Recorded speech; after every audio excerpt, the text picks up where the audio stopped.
PRO. We did this exercise already. And we were not able to get a prospective one because at the time it was cost implications, budgetary provisions, and all those kind of things. Now that we are sitting already in 2025, we don't have a strategic plan. Ours expired October 2024 already. And it is a mandatory that we need to have a strategic plan in place, not as an incumbent person being in the council, but as a council. You need a strategic plan. And the performance management cannot be handled separately unless you don't have a strategic plan. Now, for the time constraints and all this kind of, we decided, okay, said, okay, let's invite the gentleman because he already made a proposal. I want to propose or present to you. They came, they presented, but it doesn't say council will have to be forced to make a decision saying, yes, we are going to take you. That is what Mr. Muemba also indicated. Council was part of the presentation because it was part of council at the time. So for council to make a decision is not necessary now. Now council should give us now the responsibility as the admin and saying, now you look at the thing, as Councillor Amarslag has indicated, I'm not in favor of only 1%. Now the council can say, okay, investigate, analyze and see whether we can still go on with the normal procurement processes and look for other people also. That is what admin is supposed to do now. So that we can come back later on and say to council, okay, we send it back to procurement, procurement advertise O&B or whatever it is, they were able to get people this time around, we can proceed now. And for every presentation that was done, council is supposed to give us that responsibility in saying, go and investigate, especially where there is cost implications. We need to investigate and analyze. Even the number 2, number 3, number 4. But all the people that came was part of the agenda point of council under point number 6, deputations to come and present to us as a council. So council is not technocrats to just decide immediately. Now you give us the responsibility to go and investigate like it was mentioned so that we can come up with proper submission and say we did our part in order not to let the LED office suffer again in terms of presentations were done. People are coming back to the LED office and said, I did my presentation, why don't you say anything? And that is why now the council will give now the guidance and so that the LED officer can say to the other departments, now I am done. You have to do your work now. I'm bringing in other presenters for the next council meeting. This is how the process is supposed to work. Thank you, Worship. Thank you, CEO. Councillor Mara, then Councillor Jackie. Thank you, Your Worship, Mr. Chair. I've listened to the presentation of Dr. Mutumba, and I personally was very impressed on the topic, especially his objectives for our council. And then as per his affiliations, of which Alan is one, an outstanding one, including the achievements that he included within the presentation, I think and I wish our council should really consider the presentation as favorable. But that's my opinion only. Thank you. Thank you, Councillor Mara. Councillor Jackie. I understand presentations slightly different because I'm looking. If I want to present to you, I'm a business person, so I'm selling my product, and I want to be better. Then that's why I grabbed the opportunity of going to you with a presentation, while other people did not see it fit. So if you like my presentation, why are you not taking my presentation? Now you must invite other people because the other people did not care in the same industry. They did not care. That's why they did not come rushing to us with their presentations. So I think if someone presented and we like and love the idea, then we should embrace the idea because it's a competitive business world, but this person took initiative and bring the product or the service that he is selling to us. That's how I understand. I might be corrected by the CEO. So I think that person made an effort and he came and he presented it very well. That's the competitiveness of it also. He presented very well, and this council needs that whole undertaking And by the way, the next council comes into place, this thing should not even be discussed. That's why I support the idea that it needs to be expedited so that we have a strategic master plan, strategic plan, annual plans, and that people come into play, or every responsibility comes into play when the next council, and we were thrown into deep water, us, because accountability factor was not at play at the council when we took over office. At the moment, we don't have attendance for employees. Attendance, a basic need, we don't have here. And those are things, if we have that performance agreement and the PMS system in place, we will be having accountability towards those that bring us onto the table as councillors, and the technocrats will have the accountability aspect of them, and also performance appraisals. And also we will be able to say, you are going on workshops too much, but you are not bringing anything with that performance system in place. So I do support that we look at that person, because the person saw an opportunity, and that's business. You saw an opportunity and then you grabbed it, then why are we punishing the person? If we like the idea in the presentation, I do submit so. Thank you, Councillor Jackie. Thank you, Councillor Mara. So now we have a decision. Actually, there's a proposal made by Councillor Mara, and if I'm correct, Councillor Jackie, it's a candidate proposal to say they want this person, but there's also a proposal on the table from Councillor Joey's side to go away with direct procurement, but rather open procurement, but there's no secondment. Is there any secondment on Councillor Joey's open this? No, I want to give direction towards the administration to the next one. But you may, before I give over to Councillor Amanda. Honorable Mayor, we are not seeking for how it should be done. We as the council agrees, Yes, that's all what I of said. us. So the how it should be done should go to the technocrats, and they must now tell us. But we agree that this is a good presentation, we must take it.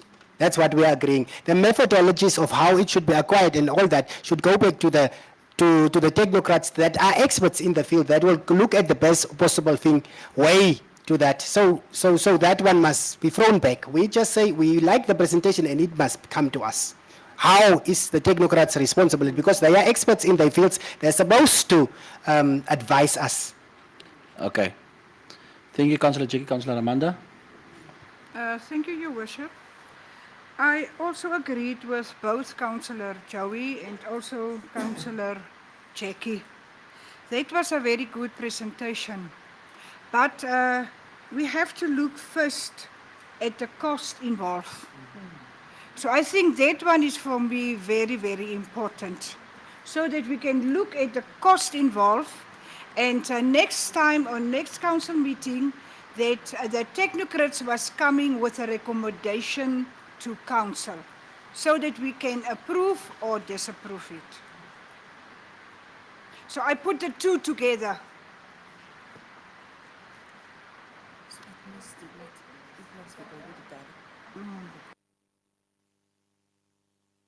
Cassandra?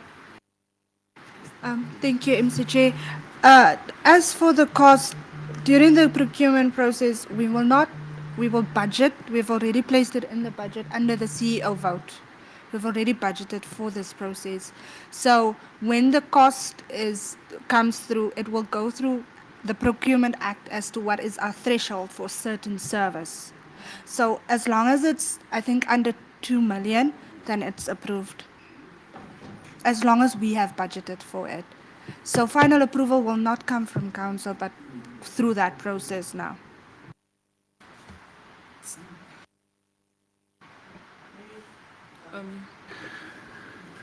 Yes, go ahead. Yeah. Pierre, you may. Thank you, Your Worship. Maybe just an add-on to what Cassandra is saying, that we had the financial proposal as well during the presentation. I probably, because of time, maybe we did not go through it, but the financial proposal was also included. And maybe just to respond to the Honorable Amanda, is that the recommendation is basically what we are tabling now. Based from the presentations that we had, we are recommending that Council must give us approval to go for direct procurement, from which approval we will then consult with the procurement unit to advise them on how we can go about, or they will advise us on how we'll go about. But basically, also having seen all the proposals that we have received last year when we requested proposals, and we have evaluated all the other proposals, but we could not really find what we were looking for. That is why we were re-advertising, because this is basically all inclusive. And we had a very careful scrutiny when we evaluated the proposals last year. And that is why we had to re-advertise. But now, as Councillor Jackie is saying, this person has grabbed the opportunity. They saw the need from outside. And as a council, we are actually very at fault, because for the past how many months we are operating without a strategic plan. Already, that's a deficit on our side. So if we have to go through all the processes, it takes three months, if I'm correct, Cassandra. Then it will take us the advertising, and the whole process will take us another 3 months. By the time that council has exited November, we would still not have a strategic plan. But now, if council give us the go-ahead for direct procurement, we will follow due processes, and then we will have, by the time that council exits, we have all this strategic plans and master plans that the following council will work on. Thank you, PRO. Like I said, there was a proposal and a secondment from Councillor Jackie and Councillor Mara for the direct proposal for the direct procurement to take part. But there was a proposal from Councillor Joey's side to say for it to go to open bid. But now Councillor Joey is rescinding a decision.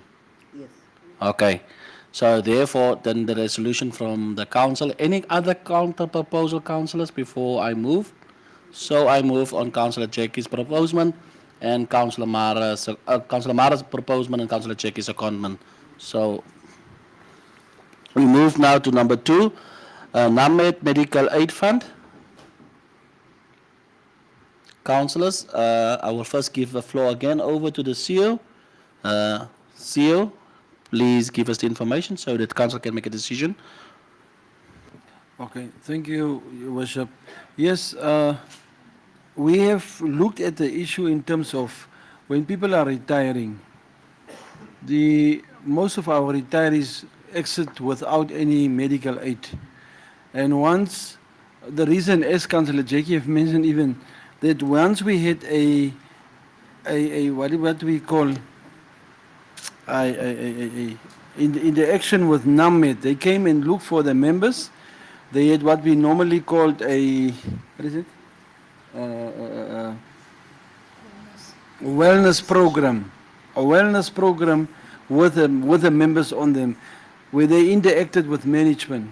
And we found that we also had a discussion with them and the previous and the other ones, even with NMC and all the others. We said, we have a problem at local authorities that most of our staff members, when they resign, when they retire without having a pension fund. I think it's only three local authorities in the country that have medical aid for retired employees. What is the possibility of looking at this benefit for our staff members also? And that is when NAMED said, okay, give us a slot for presentation at your council meeting. We will come and present, and we will tell you what is the options to go on further. So in this instance, I will give Mrs. Abrams, who is the acting manager, HR and corporate affairs, a chance, because she was part of the presentations, to elaborate further on the matter, how we can go about it. Thank you, Worship. Ms. Abrams, you may proceed. Thank you, Deputy. So NAMED basically came and they had a presentation. They explained the medical aid, they presented the medical aid in general, and then they explained that for council to remain, or for retirees to remain on the medical aid after retirement, what should happen is that a council resolution must be taken. So basically we must write a submission, submit to council, and the submission must have clear criteria of how these staff members will be kept on our system. So things like the employer contribution, that council will then decide to remain paying it for the employees, for the retirees. Council can decide on, obviously, when you retire, one of the criteria can be that only you will remain on the medical aid, no dependents. So those are different things that should be as recommendations or in the submission. Council we must also now remember that, because if council now gives the go-ahead that we write the submission, submit the submission, then we have to budget for it. Because currently it's not budgeted for. So we budget for it now since we are busy with preparations for our new budget. And then if approved, it will be effective from 1st of July. So first we need to write a submission if council now gives the go-ahead to HR to do so, because there must be a resolution that will be given to the medical aid to assist council in this regard. Thanks, Ms. Dawn. Ms. Ed, sorry, Jim. We must also remember that the retirees,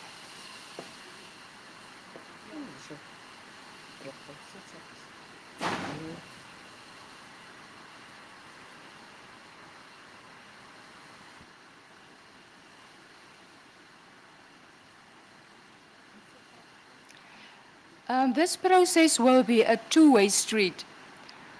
Up to now, many of our retirees, they indicated that they want to remain on the medical aid. So we must make it clear that if approved by council, council will obviously remain paying for the employer contribution. But the retirees must commit to paying their contribution. And then not only for retirees, but also for our disability staff members. But the thing is, we will not be able to do it backdated. So only staff members at the time of approval will be able to benefit from this. Thank you. Thank you, Ms. Dawn. MC Chair. Thank you, Your Worship. Ms. Dawn, if I may, your employer contribution towards the medical aid, how much is it? Councillor, it's 21.7% of your basic salary. Okay, maybe I can put The it employer another way. contribution. Some companies, the employees pay 1/3 and they pay 2/3. Sorry, Councillor Joey, it depends from company to company, the contribution. I just explained. Yeah, so basically our company is paying 80% and is this not a medical aid? The medical, I'm sorry, I'm confused. This is medical aid. It's Yes, medical aid, sorry, yes. I was talking about pension. pension, yeah. Yes, the employer currently pays 90%, Eh? and us, we pay 10%. Yes. Yeah.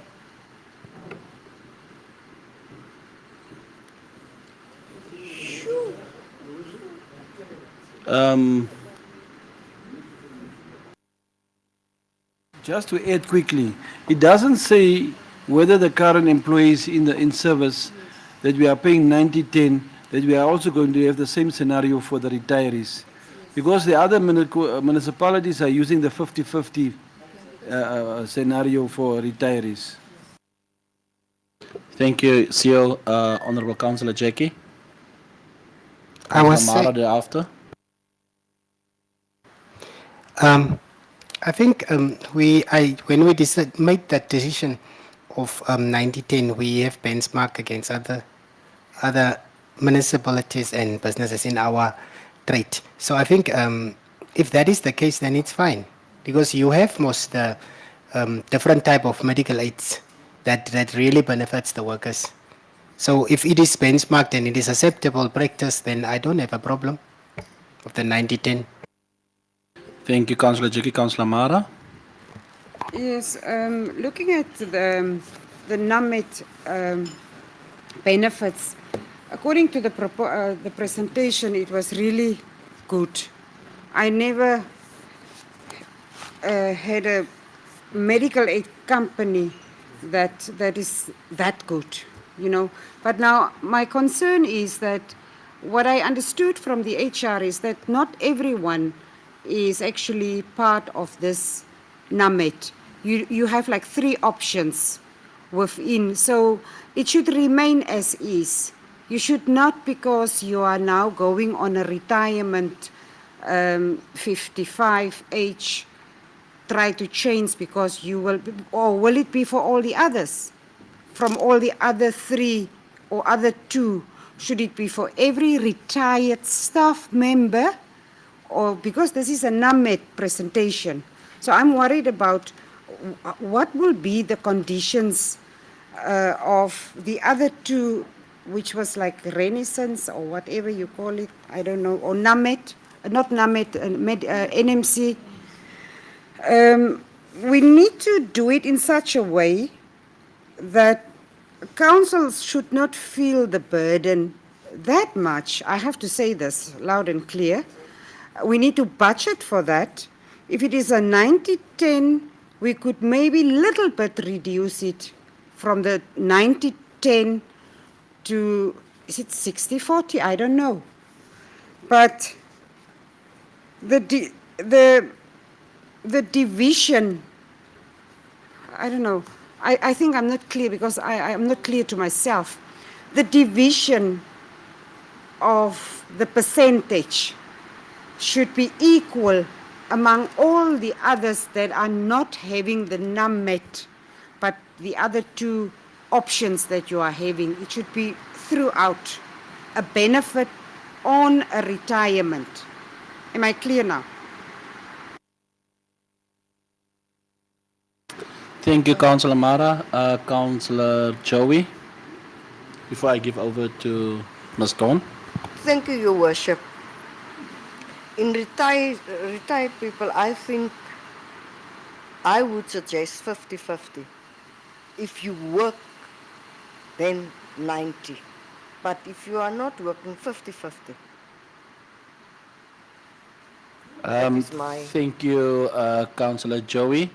Meaning that if you are employed at RTC, your contribution from council side will be 90, and your contribution as employee will be 10. But after retirement, your contribution on your medical aid will be 50%, and your employer contribution will also be 50%. So can I give over then to Ms. Dawn, and then Ms. Dawn, Sio, to your office, and then Ms. Dawn.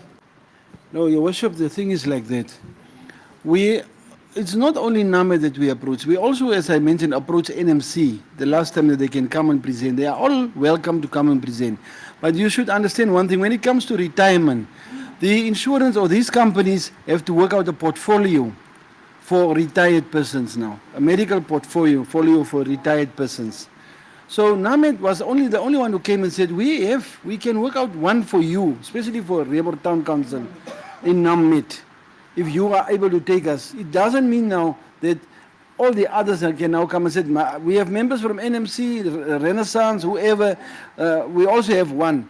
Then they also have to come. But NAMET was bold enough and said, we will come, we have something, we already have it with other companies, we want to build something for you, a portfolio that is cost effective and affordable to your retired people that are going on retirement, because they are not going to receive the same salaries and whatever anymore. So it means that they have to benchmark against the pension of the person that the person is going to get. In order for, as a group scheme, in order for Rehoboth Town Council also to contribute towards that one. So they come up with this portfolio. More or less all of them are similar in practice, how they will conduct or construct this portfolio. Once it's done, once the Rehoboth Town Council is saying, we are going to take NAMET with this portfolio that is acceptable to us, then it means even if you are an NMC or whatever it is and you retire, you are given the option to join NAMET on the portfolio of retired staff members, because we have that contract with them. Unless the others also come and said we can better that one for our members, whatever. But then they have to come here and present. NAMET came for their members and even the others that are also willing to come to them. That is what they did. Because they have to construct a portfolio suitable for a retired person. Thank you, Seal. Ms. Don? CEO basically said what I wanted to say. I just want to add that in the end, it is still the staff member's choice. Because some might feel that I don't need medical aid. So it's their choice still after retirement if they want to remain or not. Yeah. Thank you, Ms. Don. Councillors, may we then go over to making a decision because we can't debate that long on every topic because we have other things. Councillor Mara, can we have Yeah. direction, please? Councillor Mara? The only thing that is still, it's like a yes, but it's the 50-50 and the 90-10. Because on the 50-50, I cannot agree because the retired staff member will have money for 2 to 3 years based on the pension. But the retired person do need medical aid after that period. And then the person will not be able to afford that after 2 years of the pension or 3 years. So it's best if the retired staff member is having a burden of 10%. But importantly also is that we need to really think about is there going to be a +1 or +2? Because sometimes the staff member is okay, but the person is actually having a medical aid because of the spouse or chronic dependent. Thank you, Councillor Mara. Before I give over to Councillor Manda, this is out of experience. I know what we have to be very careful from a council point of view is this, because you don't have a lot of pensioners retiring, but you do get later on a certain type of backlog whereby you do also can have a period of time whereby you will have more than 10 people in 1 year retiring, and then the finances might be a bit high, but as history, because the council, the administration, the CEO is having the history pattern of pensioners normally retiring. It was quite not a lot of people within a year that is retiring, like on a large scale, whereby it really affected us in the past. So I think if that is the case, I think we can have this discussion actually when it really becomes a burden, because now we are talking something that worked throughout this time already and there was nothing wrong. Now changing a 50-50 scenario thing that might bring a certain negative energy to the office because it was not being practiced before. Why is it being practiced now? Just because of a decision that we must make, not even we, but the staff must make as what is announced by the administration. So it's just your preview as an employee, whether you want to join or not to join. That's the only thing that we have here. So basically, we don't need to say anything because it's not being asked. The resolution does not say we must make a decision on what percentage, because the percentage so far was not a problem. Otherwise, the percentage would have been here as a problem, but it's not.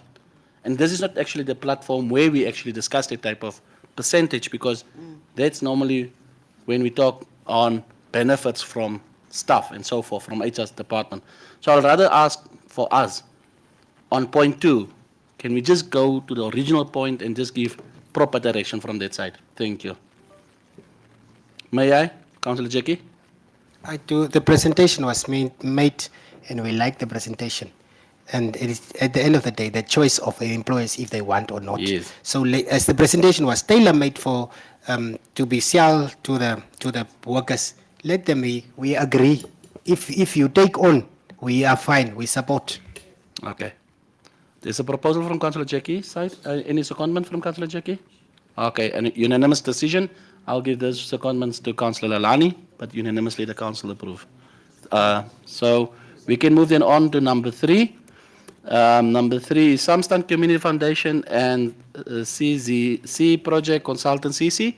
I will again first give chance to the administration just to give us a bit of feedback regarding it. Sorry, quickly, before we continue, Ms. Dora?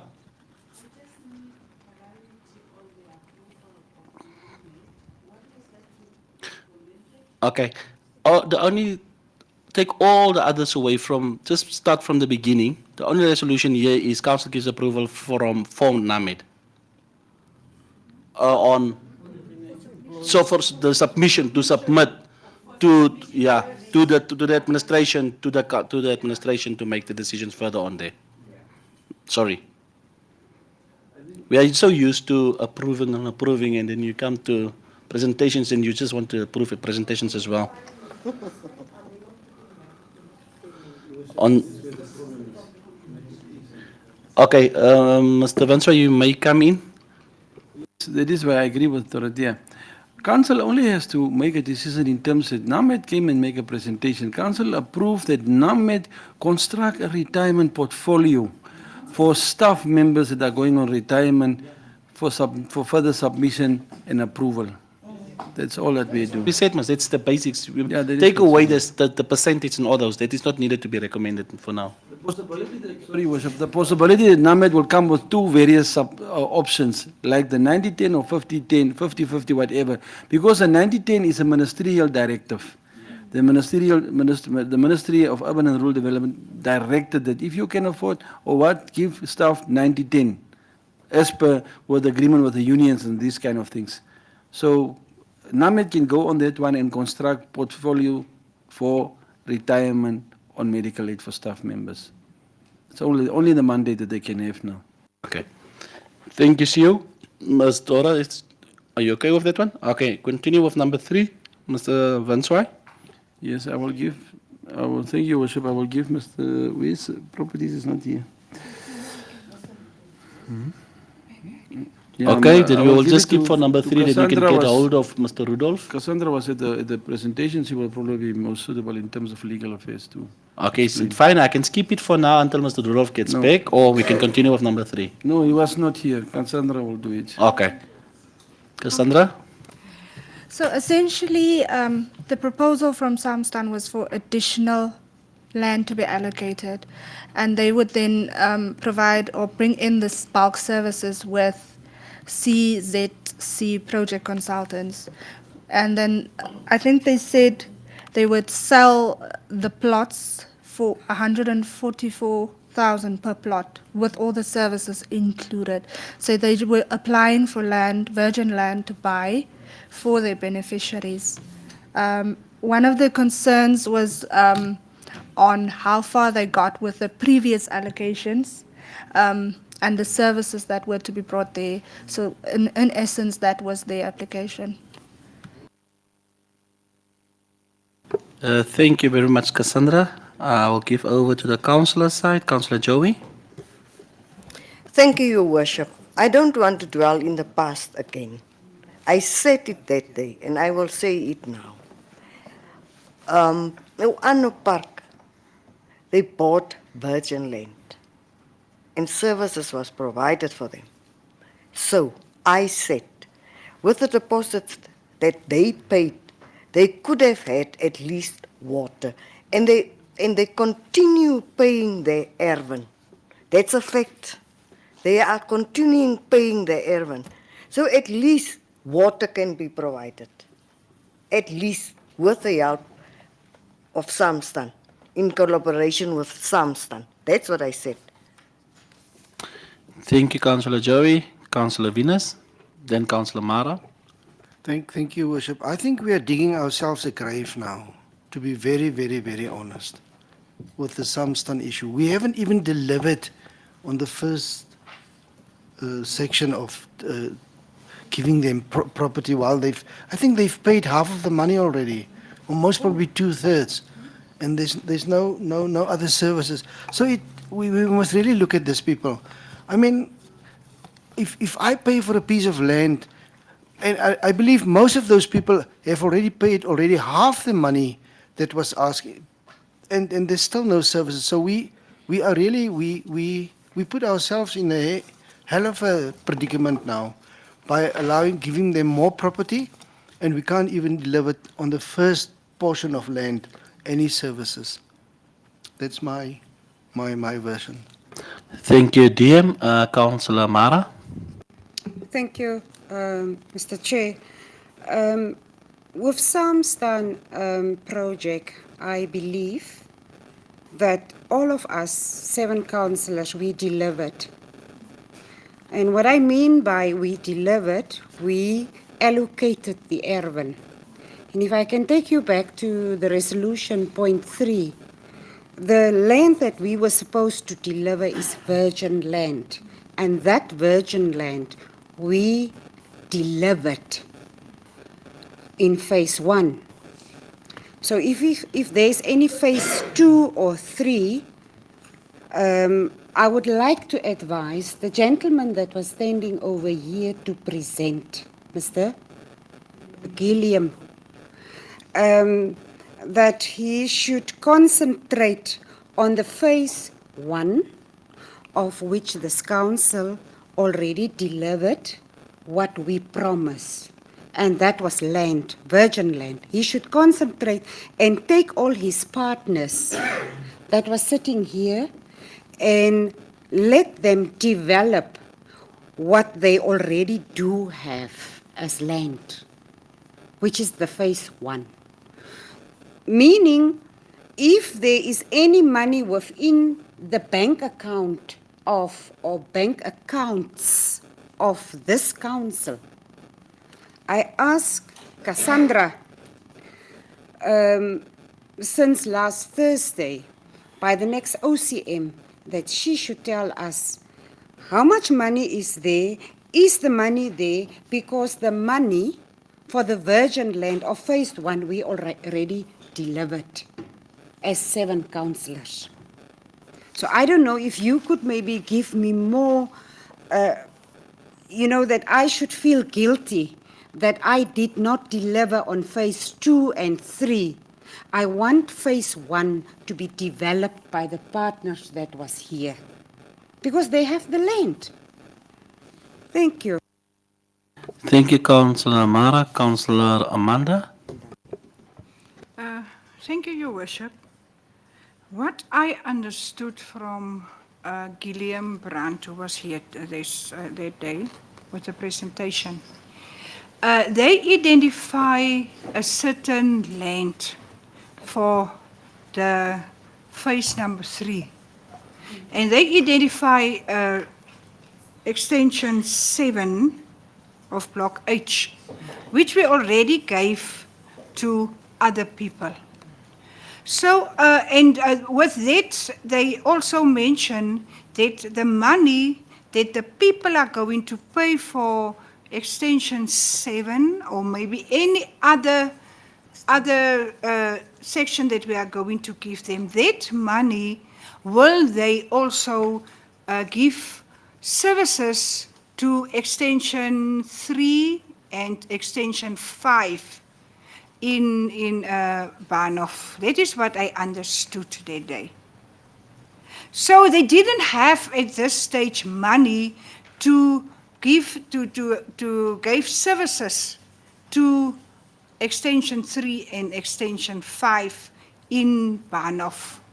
So the money, at this stage, let us now look at another available land that they can use, and not extension 7, because extension 7 is already out. I think that was the understanding that day. Maybe I'm wrong. Thank you, Councillor Amanda. Councillors, if I may come in there, just to give a bit of information, because I can only advise, I can't make any proposal. What I'm advising actually is the best solution for this is actually to get some stand back at us and sit and discuss what is the outstanding that they have, because they deposit a certain amount on their first part. What is the outstanding? And then from our side, with we ask Rudolph to get the proper quotations for what the actual cost will be to supply water.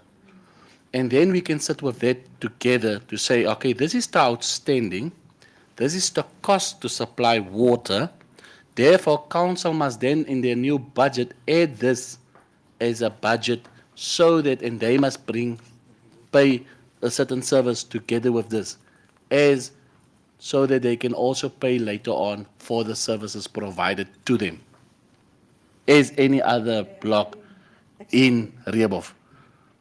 Because we are going back and forth on who must pay while they bought virgin land, and that we cannot deny. Even though we want to give them services, but they did bought virgin land. That's a fact. The second part is we want them to reside there, but they want also they want to reside, but they don't have services there in order to reside on this piece of land. So then the planners, because the planners came because they made a presentation on what they want to do there. So then they must come and we must come to the table and discuss what will actually be the way forward as two entities and see whether what must be actually done. But we can't actually go every time go in and the land, but the first project is not even completed. We have to complete first the first extension before we can move to second and third and fourth extensions. That's what we have to do actually. Because otherwise we will continue having a backlog of a huge list number of people having Erwin but no services. And at the end of the day, it will become the council's responsibility to provide services, and that budget for that will be very expensive, and it will be a very big budget.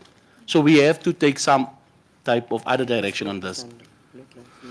Let me just give over, Councillor Joy, I gave you already time to speak. Let me first just give over to the administration, then I will come back again to the councillors. I'm not saying I will not give you a chance again. Let me just give chances to others who haven't spoken, just on the administration part. Yes. Let them just speak. Councillor Joey. Okay, sorry. Councillor Joey, you may speak. Thank you, Your Worship. People, there's one thing that I made clear from the beginning. Virgin land has been sold to even Oano Park. Didn't Mr. Vinsway, can you tell me? In Kavukuland or Oano Park, they bought virgin land. Services was provided. Why are we pointing fingers to Samstan for virgin land while the council already sold virgin land and provide services? What is wrong with us? Okay. What is there to understand? To point out Samstan for what? Thank you, Councillor Joey. I will give over to Cassandra, then after I will give over to Rian, and then I'll turn to the councillors. Thank you, Your Worship.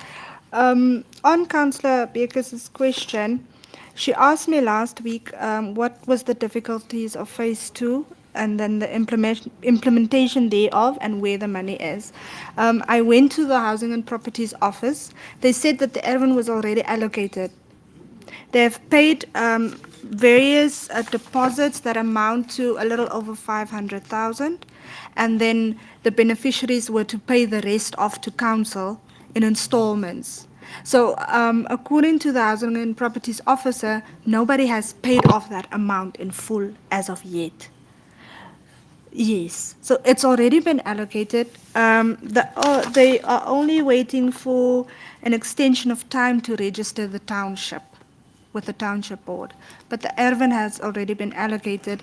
And I must stand with Councillor Bekus on the fact that this resolution is now a legal requirement. The council agreed to sell it as is foot stewards, which means I cannot come back and require something that I did not agree to pay for. They know. They were provided, the resolution was provided to them.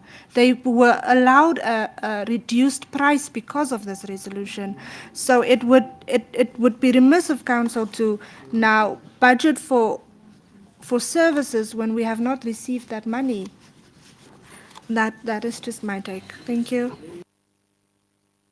Before councillors, just give me a bit of a brief. I saw your hands. I just want to give over to Rian Christians as well. Rian?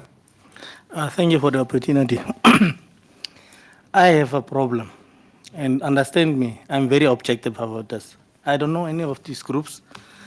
nor am I interested in whatever they are doing. But the mandate to sell land and deliver land is Rehoboth Town Councils. We have given that away. First-time buyers are no longer getting access to land because we are giving chunks of land to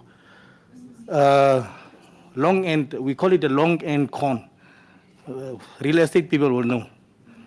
You buy a piece of land, you keep it, it accumulates, then you go and sell it. Some son wants to sell that air for 144,000. What are we doing to land delivery? If the person who cannot pay 5,000 cannot get land from council because we are giving now land to some stands and Albrights and Rians and Coast. I think this decision must be revisited because we have lost our mandate and delivery is standing still. I can have 10 property. If I have the money, I can go to access, I can go to some stand and buy 10 more Erwin. And then there is nothing town council can do about it. We are failing miserably. Sorry, but that's the honest truth.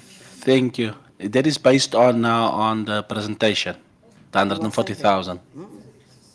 It's a service. It's not Okay, it's a service per ERF, not selling the ERF. selling. It's what the service of Erwin will cost a person after they bought it from council. Okay. Okay. Then I will still remain, even so, I will still remain that they must still come to the council because if that is the service that they are providing, then council must partake because it's council that must collect the rates and taxes on the spot to see to it. Councillors,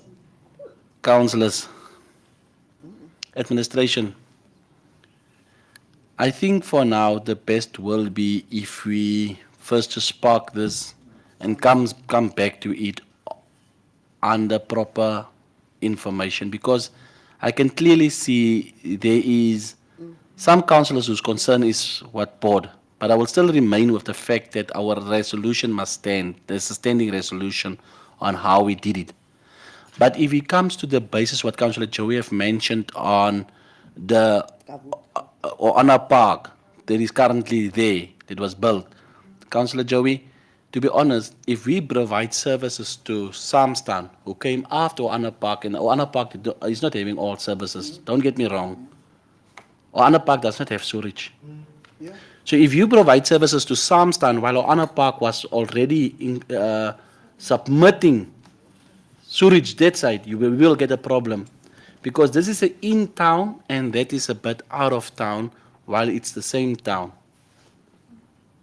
So I don't want us to go in there because I don't want us to come to a place where there will be an uprising from community members. I want us to become, because even burgers who can feel stressful like there was before Samstan based. So let's park it for now and let's discuss it on proper information in a proper manner. Is that fine by councillors? Is it okay?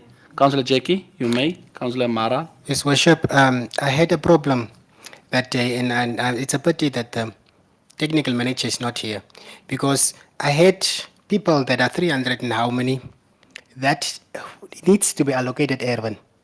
And the proposal that came from Samstan was that the council, the technical department have identified some Erwin that are available. And we must now give this Erwin to the developers. And then from the money that we get, we must service their plots. That was the proposal, according to what I understood.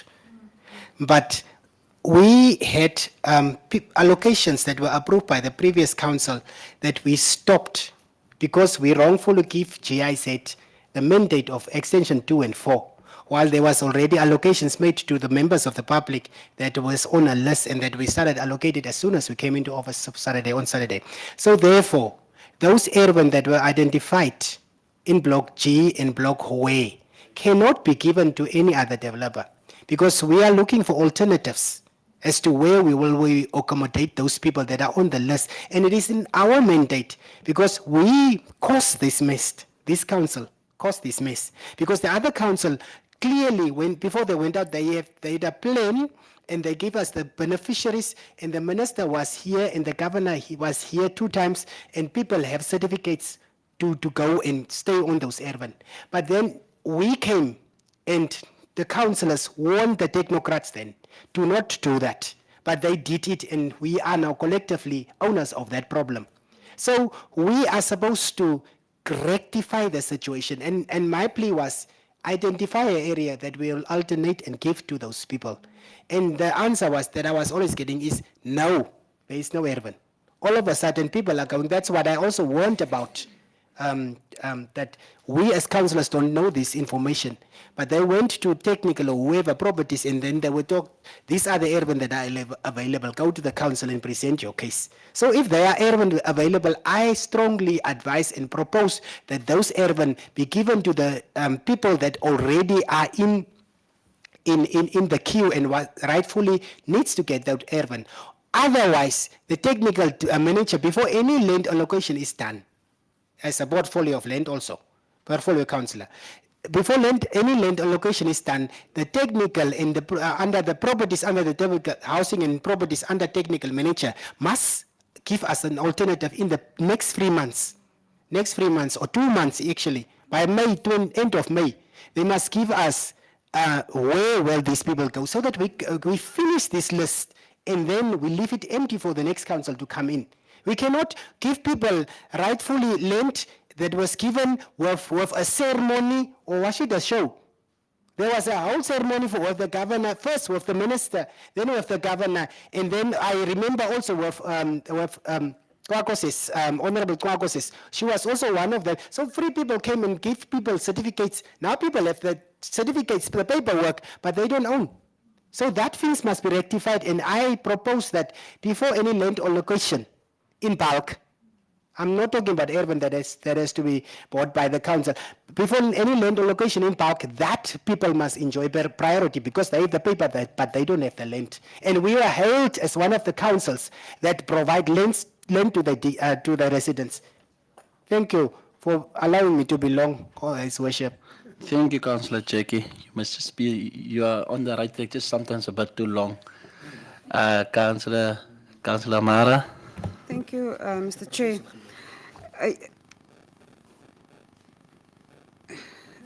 Is there a proposal? No. Is there a proposal? No.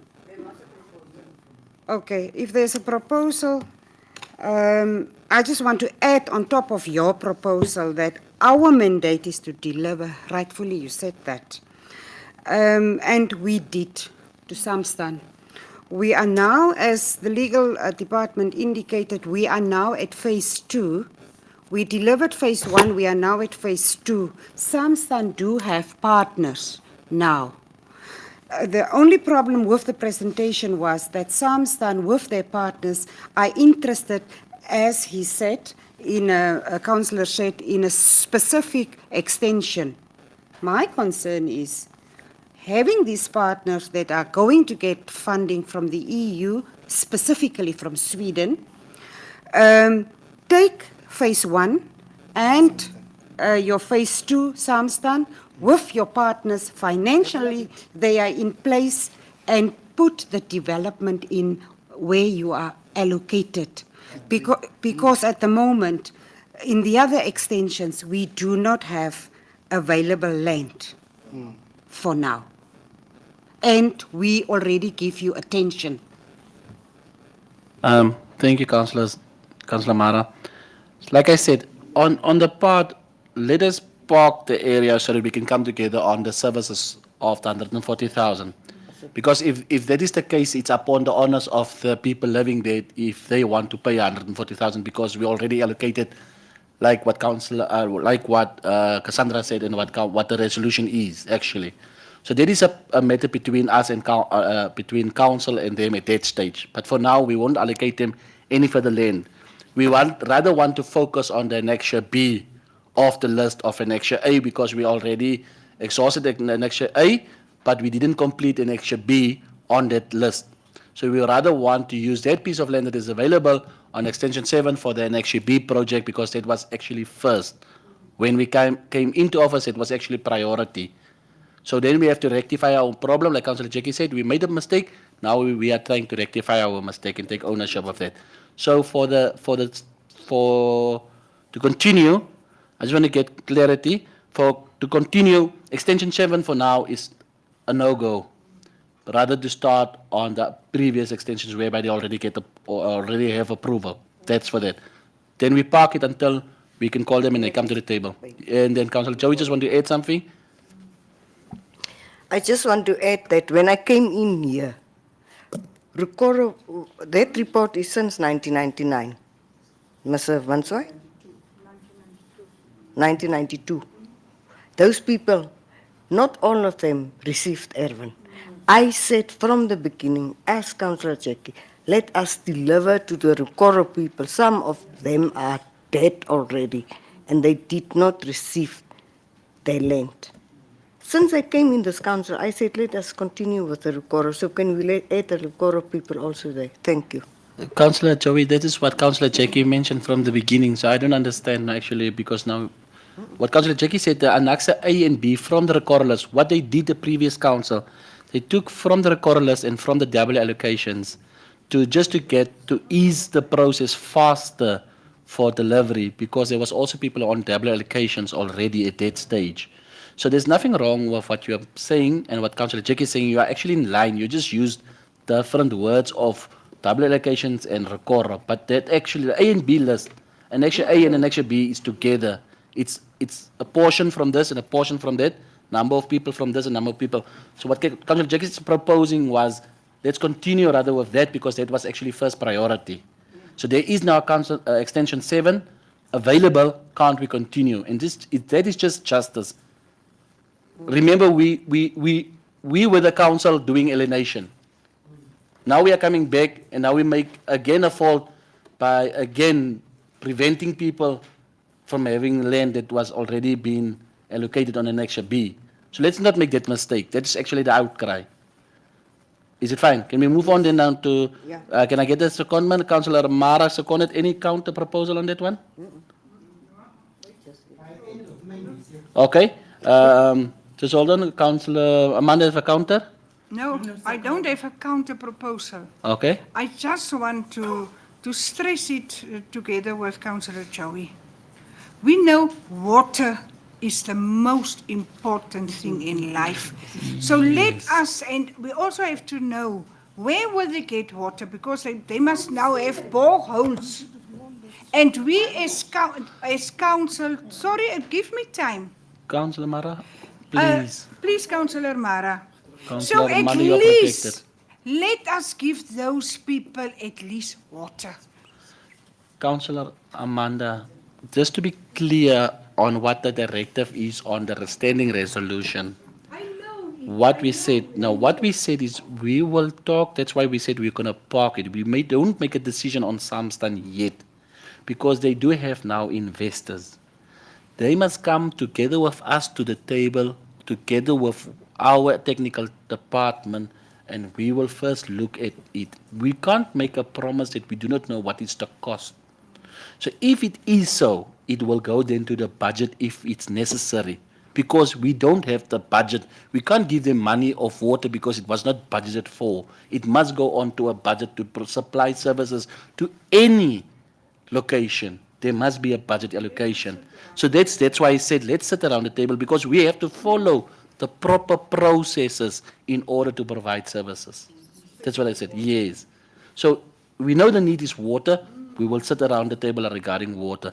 Then we move on to number 4, Ongas Valley Development. I will give over to the CEO.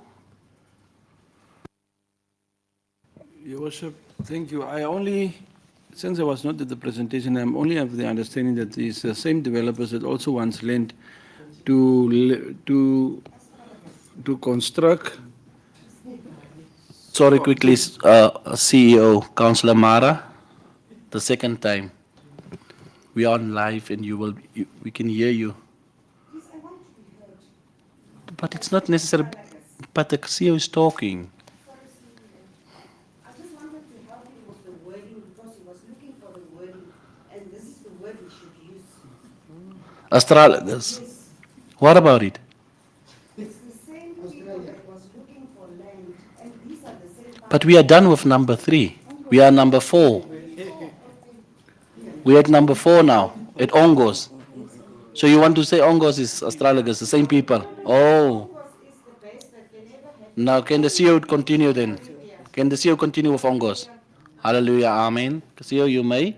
So these presenters also came looking for land where they can assist the council to develop and even to construct services on this land. What I also know about them is that they also are affiliated or also affiliated to the current pension fund of the local authorities, where they have constructed housing for local authority council staff members in Windhoek. They are busy in Katima. They are busy in all other towns, Walvis Bay and so on. And currently, they are also having an extension of Land International in Zambia, where they are busy constructing or given the mandate to construct 2,000 houses in Zambia. So what they want to do is also have land in Rehoboth in order to make sure that first the members and then those people that can afford get benefit to allocation of urban and land and housing and with full services. And one thing that I can remember in Katima, for instance, they assisted the local authority with the sewerage purification plants at the oxidation ponds and so on to make sure that those things are in place. So, since I was not at the presentation, so all the other members can probably motivate and give their input. But from here on, the same scenario, if council there is no objection, goes to the relevant department, the town planning, housing, they engage with these people because that is what the LED is doing. LED already submitted letters to them and say, after council decision or council consideration, you will be contacted by the relevant people and then they will possibly also come out and look at the possibilities where they can have access to land to be able to assist the town planning and housing divisions to smooth their submissions to the staff management committee and the council for possible land to construct services and allocate land on a rent-to-own basis and various options that they are having. Your Worship. Thank you, Councillor Amanda. Then Councillor Lani, then Councillor Mara. Thank you, Your Worship. I just propose that the technocrats will come back to us. They look into where is land available so that they can give it hand it over to the management and then to So you council. approve of Ongos, basically? Oh, yes. Okay. Councillor,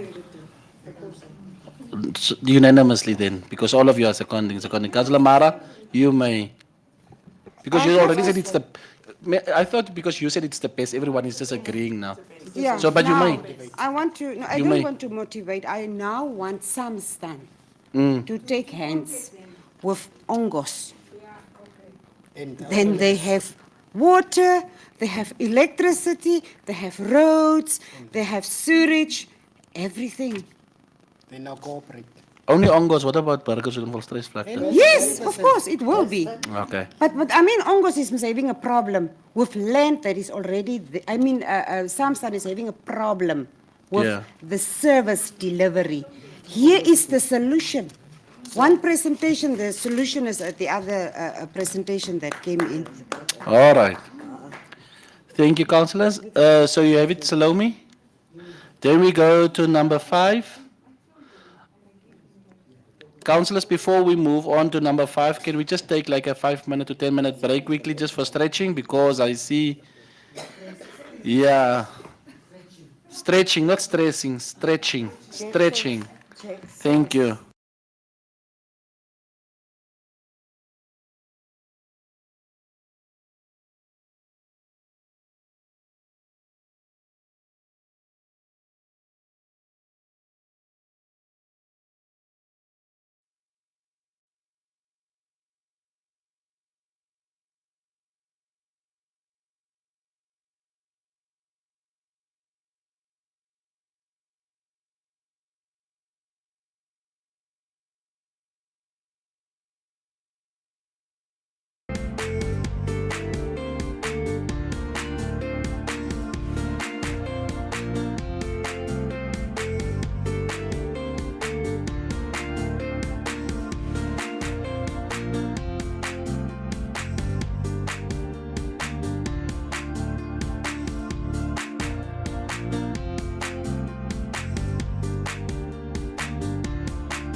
the ladies upstairs just to bring milk and some cups, mugs, or copies. Which one do you prefer?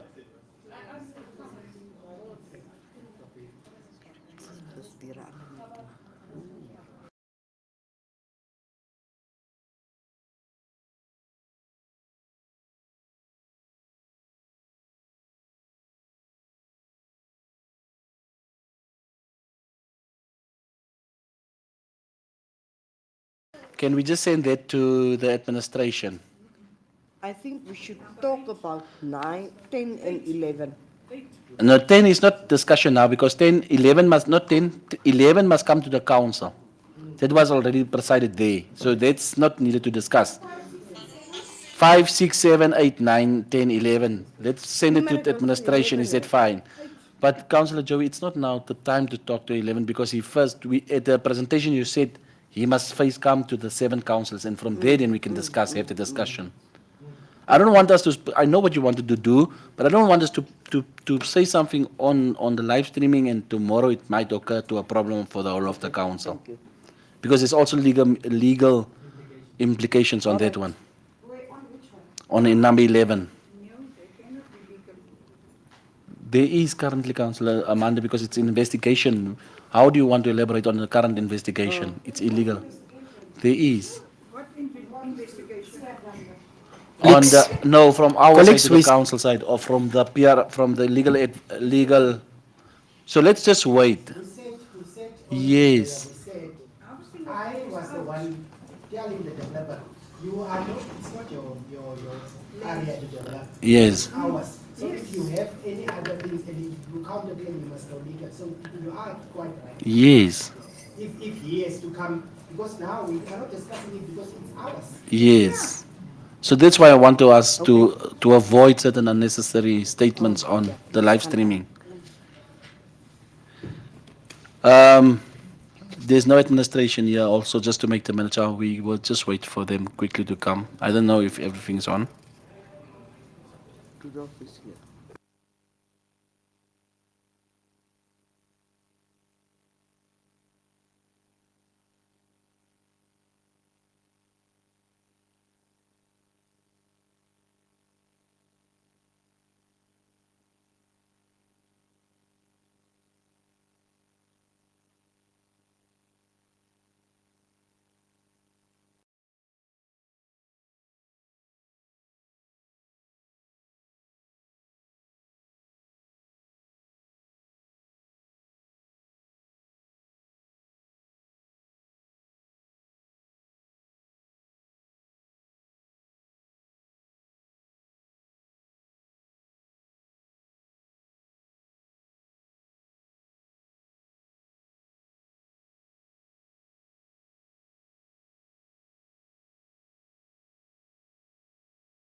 The sale transfer of ERF 237 Block H, extension 2 to Joss Transport Investment CC.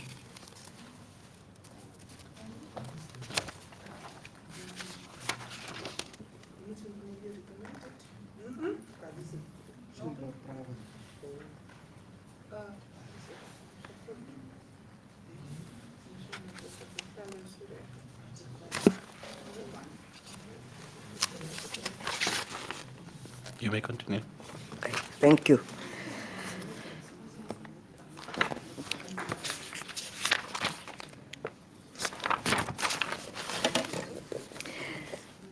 Management Committee recommended that Council approve the sale by way of private treaty of ERF 237 Block 8 Extension 2 Rehoboth measuring 3,853 square meters at a gazetted rate of 162 Namibian dollar and 40 cents, which is equivalent to 719,586 719,586.28 cents, inclusive of VAT to JOS Transport and Investment CC.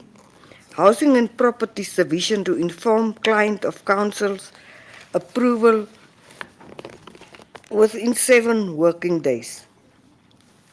Applicant to provide the Housing and Properties Division with an acceptance letter within 7 working days after being notified of the council's approval. Failure to provide the acceptance letter in the required time frame means that the client has declined the offer and application will not be processed further. Once the applicant has provided the acceptance letter, a deed of sale shall be prepared by the relevant office for the applicant to source funds for payment of the approved land. A compulsory 33% of the purchase price to be paid within 30 days after letter of acceptance before advert placement and ministerial approval is sought. Failure to comply, the whole application will be nullified. The balance payment of the purchase price is required to be settled within 60 days, 60 calendar days from the issuance of ministerial approval. Failure to comply will result in nullification of the whole application and the deposit shall be forfeited to council. The sales transfer will be subjected to the advertisement of objections. The sales transfer will be subject to attaining of ministerial approval. The standard conditions of sale, as stated in the deed sale, shall remain in force, and all costs incidental to the sales process be borne by the beneficiaries. The applicant is responsible to provide required municipal services for their land. Refer to council. Thank you. Councillors, I know that we previously, on the first submission, we have approved a checklist and also the new way to go. And therefore, I want to ask, how are we going to do with all these new applications of selling or applicants applying to buy from us? Because we have to start somewhere with the checklist. So, yes, I just want to get, are we going to start now? Okay. So, Councillor Jackie, I'll give over to you. Honorable Mayor, fortunately we dealt with that submission previously, so it is in force from when the minutes are approved. So if these ones are now after that, then it means it must be in force. But I've raised my hand on a discussion of the given submission. May I? I have questions to the administration. The ERF in question, was it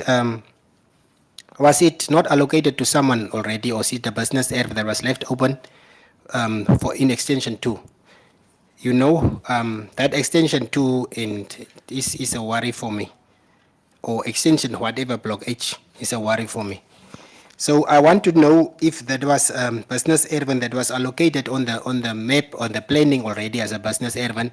And the other part is the Honorable Deputy Mayor has just mentioned that he is of the intent to table a motion of taking away some of the businesses from the residential areas, so I'm seeing transport here, and then I don't know, the business is not clarified. So the intent of the use of the ERF is not clarified in the application.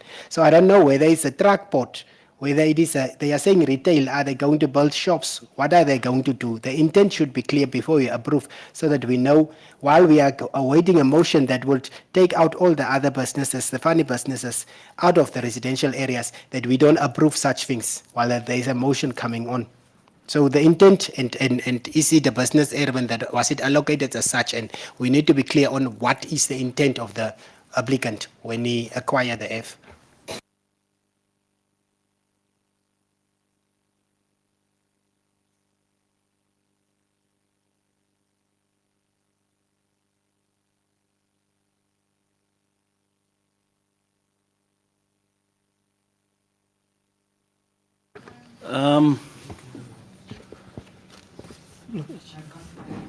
Yeah.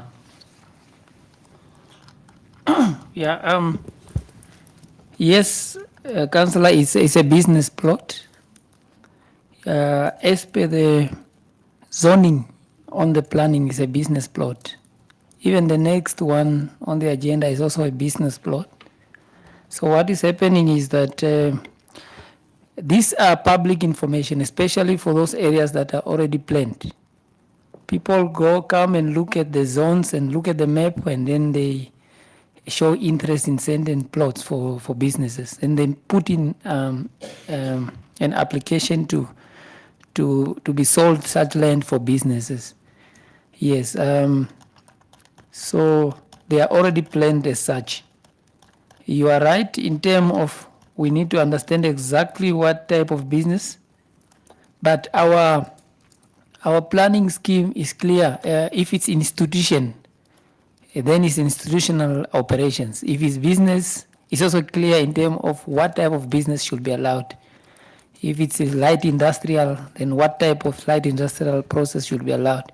So that is a business process. So we will only allow the businesses operations that are allowed within the scheme of Rehoboth Town Council.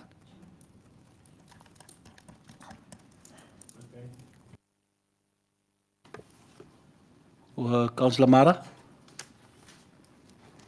Thank you, Mr. Chair. I'm a little bit off the point, but we attended a standing committee meeting, myself, the mayor, and Councillor Oiras on Monday. So in that meeting, if my understanding was okay, enough, the message, Mr. Rudolph, was we need to provide land to our people. And I don't know whether it's in the reporting, but I think you need to bring the message more clear to the honorable councillors, especially the ones that was not in the meeting. But my good understanding was it's now time that we need to provide land to our communities. So, since we are on land issues. Councillors, if I may, like I said, I can't make any recommendation. But what I really want to let us, what we have to look into is this matter. If we are selling land to businesses, for people to conduct a business, you really want that business to start as soon as possible, because person applying for business ERF, and Mr. Rudolph, you can assist me in Cassandra, them administration. If you apply for a business ERF, it means they want to build a business there. And if it's a business, it means it's employment for the people within the town. So the fast they can conduct the business or build the business in order to open the business, that faster that process is, the better it is for us. Because if a person is staying currently in block C or B or A or D or E, and they didn't work, they're unable to pay for services. But now if they got a job, at least they can pay services. That's the reasoning. But then, this is my plea, because we're also at land conference. We look into to provide services, but sometimes we ask a lot of money before people can start, because the other person must come with the money to first purchase a piece of land, and then they must go back and source again funding just to start the business, and that process and everything is also long. This is my sentiment on that, because the only way that we can fast track also if our prices of land is also reasonable, if it's even if it's for business use. Because we don't really make money of selling air when we are making money out of rates and taxes. and we are actually fast tracking certain things. But we have to make certain a portion of money, a profit somehow, also to maintain our council and to provide services to the rest of the community of Rehoboth. So it's actually a very competitive thing. Somehow you must be lenient, but somehow you also have to be strict on certain aspects. But what are we doing if it's local business SMEs that does not have that much as a person coming from a bigger company to come and apply, but rather local people from our town that wants to buy? Is there a special type of right, or not to say right, but we as councillors, we always have the right in order to give direction on pricing? I'm asking Councillor Jackie, then I'll give over to Councillor Amanda, then I'll give over to Councillor Joey. His Worship the Mayor, as we are dealing on the submission, I have asked the two questions that before I can give my my my view on the purchase and maybe support or not to support. That is on the intent of the sale, and the other one was it already zoned business plot, and both have been answered by the technical manager in saying that first of all it is a business erven, and he has also assured me that in that area he will not allow businesses that are not allowed in the residential area. So I think with that said, I have now a view, because we need to lean on the expertise of the technocrats. And if it is a truck port, then it will not be allowed. So I rest my case, and if it is a sale, and we have put in place mechanisms after our land conference and benchmarking with other towns, so that we can really get money from the land sales. And I think we need to stick with them and regardlessly and consistently, because that 33% already gives us some money, and then 7 days in the procedures, that is now, we have approved those things already. So after those questions being answered, and I don't know if Councillor Amanda would like further discussions, but then I would like to propose that it be sold after her. Okay, Councillor Amanda. Thank you, Your Worship. So let us just look at number one, the figures. I think the figures is not correct. If we are going to calculate it, my mathematical experience told me that the amount is not 719,586.28 cents, but $625,727.20. Maybe Mr. Rian can assist me there.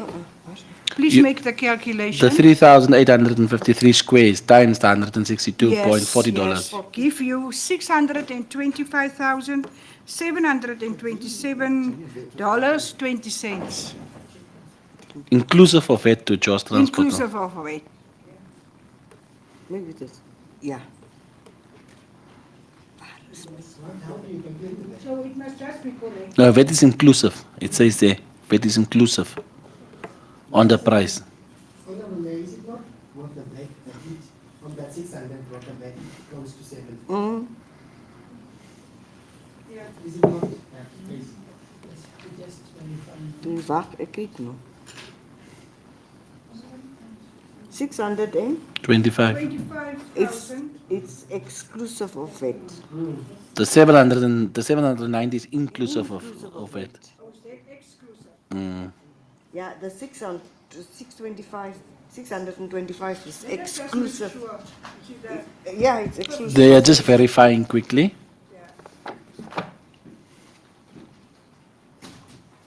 Okay, so Councillor Jackie, what I got, you are approving this as is. Yeah. Okay.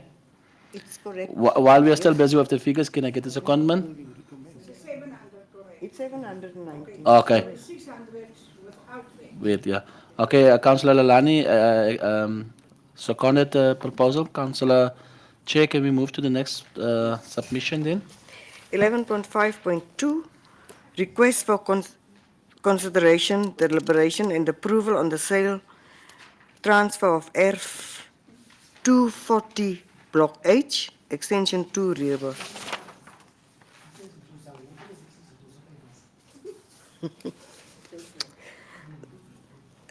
Introduction background. The Housing and Property Division received an application from Cashew One Investment CC expressing their need to purchase ERF 240 Block H, Extension 2, Rehoboth. The applicant intends to establish a trading business on this ERF. ERF 240 Block H, Extension 2 is zoned as a business ERF, which measured 2,960 square meter, and the applicant offered to pay the gazetted rate of 162 Namibia dollar 40 cents per square meter for this property.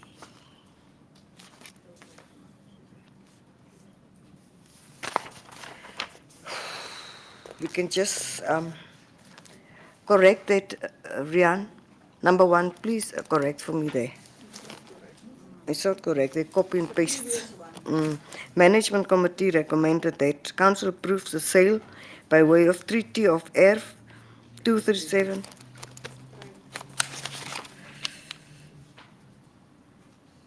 ERF 240, not 237. Block H, Extension 2, measuring 2,916 square meter at a gazetted rate of 162 Namibia dollar 40 cents, which is equivalent to, Rian? 500. 44,592. 16 cents. 544,400 and 592 dollars 16 cents. This is 16 cents. recommendation number 1 on top. Housing, 544, 592, 16 cents, inclusive of it, to Cashew One Investment CC. Applicant to provide the Housing Properties Division with an acceptance letter within 7 days. Housing and Properties Division to inform client of Council's approval within 7 working days. Applicant to provide the Housing and Properties Division with an acceptance letter within 7 days, working days after being notified by the Council's approval. Failure to provide the acceptance letter in the required time frame means that the client has declined the offer and application will not be processed further. Once the applicant has provided the acceptance letter, a deed of sale shall be prepared by the relevant office of the applicant to source funds for payment of the approved land. A compulsory 33% of the purchase price is to be paid within 30 days after the acceptance, before advert placement and ministerial approval is sought. Failure to comply, the whole application will be nullified. The balance payment of the purchase price is required to be settled within 60 calendar days from the issuance of ministerial approval. Failure to comply will result in nullification of the whole application, and the deposit paid shall be forfeited to Council.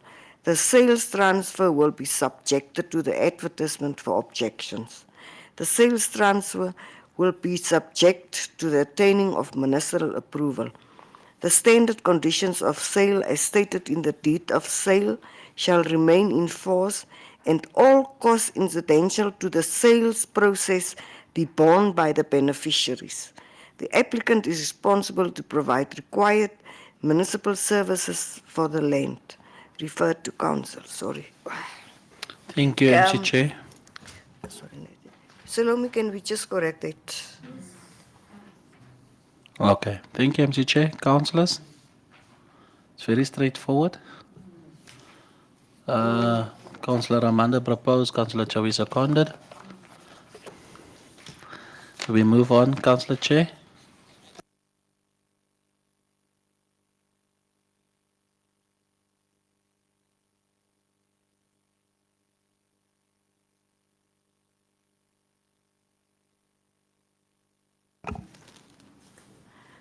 3,498.02 square meter of the remainder of Rehoboth Dorpsgrond 302 already submitted on the 24th of May 2024.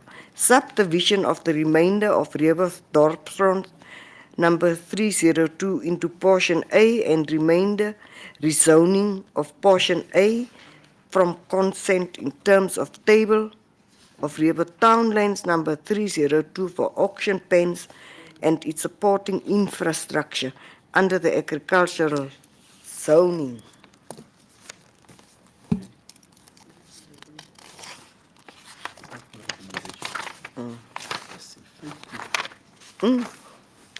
Management Committee recommended that consideration be given for the need and desirability for the subdivision of Rehoboth Town and Townlands number 302 into portion A and remainder. Consideration be given for the need and desirability for the rezoning of portion A of the Rehoboth Town and Townlands number 302 from undetermined to agricultural, and consideration be given for the need and desirability for the consolidation of portion A of the Rehoboth Town and Townlands number 302 with portion 99 of the Rehoboth Town and Townlands number 302 into one RFX. That Council approves the subdivision of the Rehoboth Town and Townlands number 302 into portion A and remainder. That Council approves the rezoning of portion A of the Rehoboth Town and Townlands number 302 from undetermined to agriculture. That Council approves the consolidation of portion A of the Rehoboth Town and Townlands number 302 with portion 99 of the Rehoboth Town and Townlands number 302 into one RFX. Approval is subject to the adherence to legal requirements as contained in the Urban and Regional Planning Act, Act number 5 of 2018, and regulations. Kan die minuut aflees, die ander regulations is allemaal dieselfde. Hierdie from 1990, hierdie X is allemaal dieselfde, ek kan nie nommer 9 tot van. Hierdie hele klomp X, so dit is nie lees. That portion A be sold as agricultural zoned F portion according to the current Gazette tariffs of the Rehoboth Town Council with a purchase price of $20. $20,000, $988.12. Approval is subject to the adherence to legal requirements as contained in the Local Authorities Act, Act number 23 of 1992 as amended. That the approval is subject to payment of endowment fees as prescribed. That the applicant be responsible for the town planning, cadastral procedures and the cost involved. All costs for municipal infrastructure, roads, sewer, water, electricity and stormwater drainage be on the cost of the owner and or applicant. That the applicant be responsible for any additional changes on electricity network contribution that may be brought about as results of the rezoning and subdivision referred to council. Thank you, Chairperson. Councillors, any proposal on the secondment and the objective? Proposed by Councillor Lalani, seconded by Councillor Jackie. Move to the next one. Yes. Councillors? Yes. Are you okay? Yes. We still have a lot to do, eh? Still reports and everything. And in camera. I would ask if it's okay, because the recommendations is quite long of all this type of different acts. Is it okay if Councillor Joey can just read the main 3 points on the recommendations, not to always repeat the same act of 2015 and 2018 act. Is it okay with you, just to shorten a bit?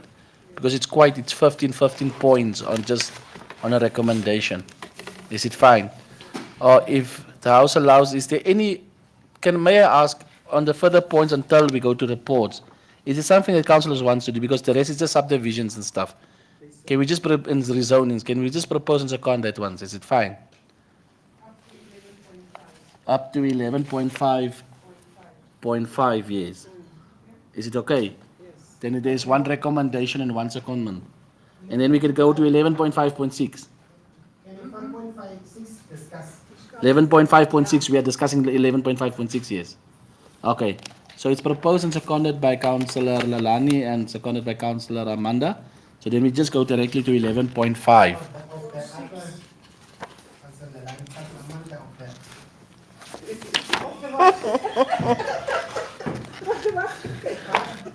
He's just joking. Okay, 11 councillors, let's continue. MC Chair. 11.5.6, request to lease portion of F 938 extension 3 Rehoboth.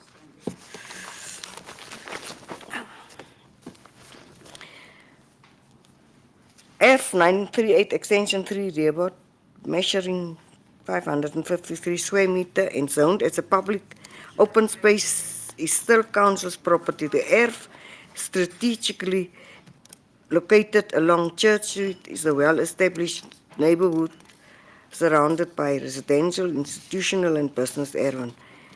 Growmore Trading Hardap CC currently operates a business on ERF 914 extension 3 and seeks to lease a portion of ERF 938 extension 3 Rehoboth for the purpose of parking and the establishment of a temporary warehouse to support the existing business operations. The company requested a long-term lease of 10 years with the option for renewal for an additional 10 years upon approval. Management Committee recommended that a lease period of 10 years be granted to Growmore Trading Hardap CC to use ERF 938 extension 3 Rehoboth, measuring 553 square meter at a rate of $10 per square meter as per the gazetted rate, to be utilized as a customer parking and establish a temporary warehouse structure.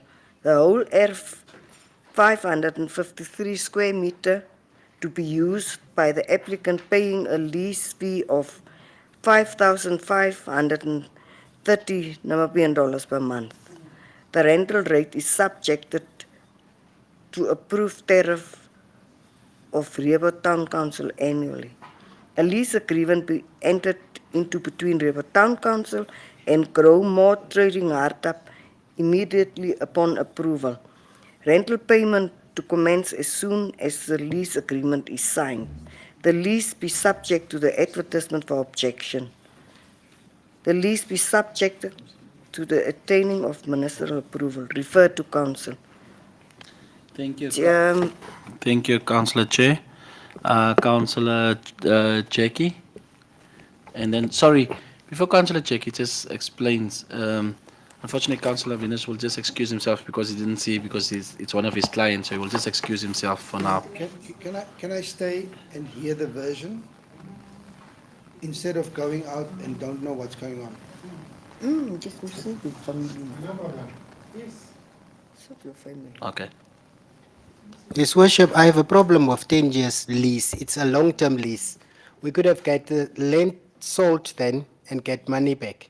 And then there is an option of saying again, plus 10 years if upon the termination of that lease. So for me, it is after 3 years, you must know whether you want to buy the land or not.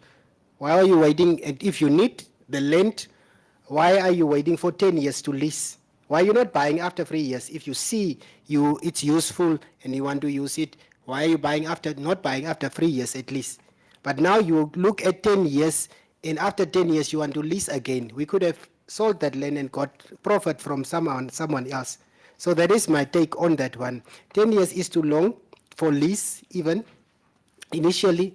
So I think they can decide and see from the business operations that they do need the land in a term of 3 to 5 years, and then they must add the option to buy it.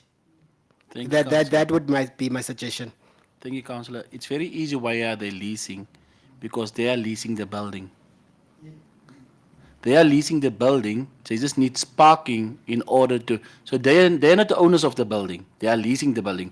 Therefore, they are requiring to lease the parking, the space for parking. You understand? So it's not that they are buying the building. If they buy the building, then they can apply by purchasing the piece of land. But while they are leasing also the building, they also have to lease the land because it's no use for them buying the land, but don't have they are not the owners of the building. So, It's the gryswinkel van Villa. Villa se winkel daar langs die fire station. As hulle hier net. So hulle hier ook in die grond vir parking want hulle moet dis 'n standaard om wel parking, jy moet 'n sekere parking hê vir 'n besigheid. So hulle hier die gebou, daar volgens hier hulle die parking. Maar as hulle die gebou koop, daar volgens kan hulle ook die parking area koop.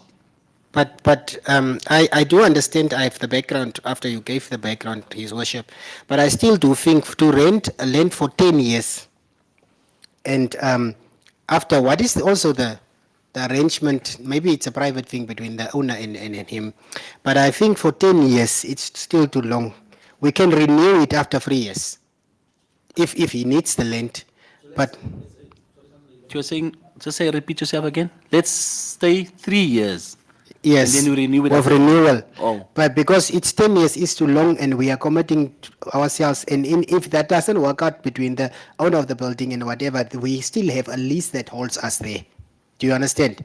If the building owner say you must now leave, we still have a lease with this person, the agreement as a council or for the parking. So I would want to suggest that it should be 3 years lease with the option to renew it every 3 years. And upon the third year, they must buy it. Okay.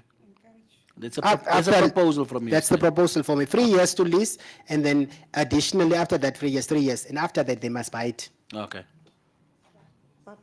Actually, they will have the first option to buy it. Okay. Yeah. All right. 5 years or 3 years, it's actually the same. It's just to bring a bit of saying 5 years. It's also too long. It might then afterwards then there's a lease agreement. So the 3 years is actually fine because sometimes you say 5 years and then the owner comes back and the owner wants a business back, but then you have a lease agreement. Yes, this side of the council, then you are doomed. So 3 years, it's actually fine. You play actually safe both ways. 3 years. You okay? Councillor Lalani, Honorable Chairperson. Yeah, thank you, Your Worship. My take on that is this land was lying idle for how long? How? For Since, oh, many years. many, yeah, okay. My take on this is that we will receive secure monthly income. That is secure.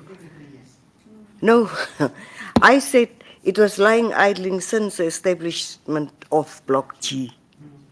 So now we have a tenant that is willing to pay us for 10 years. Yeah, no, I will go with 5 years at least.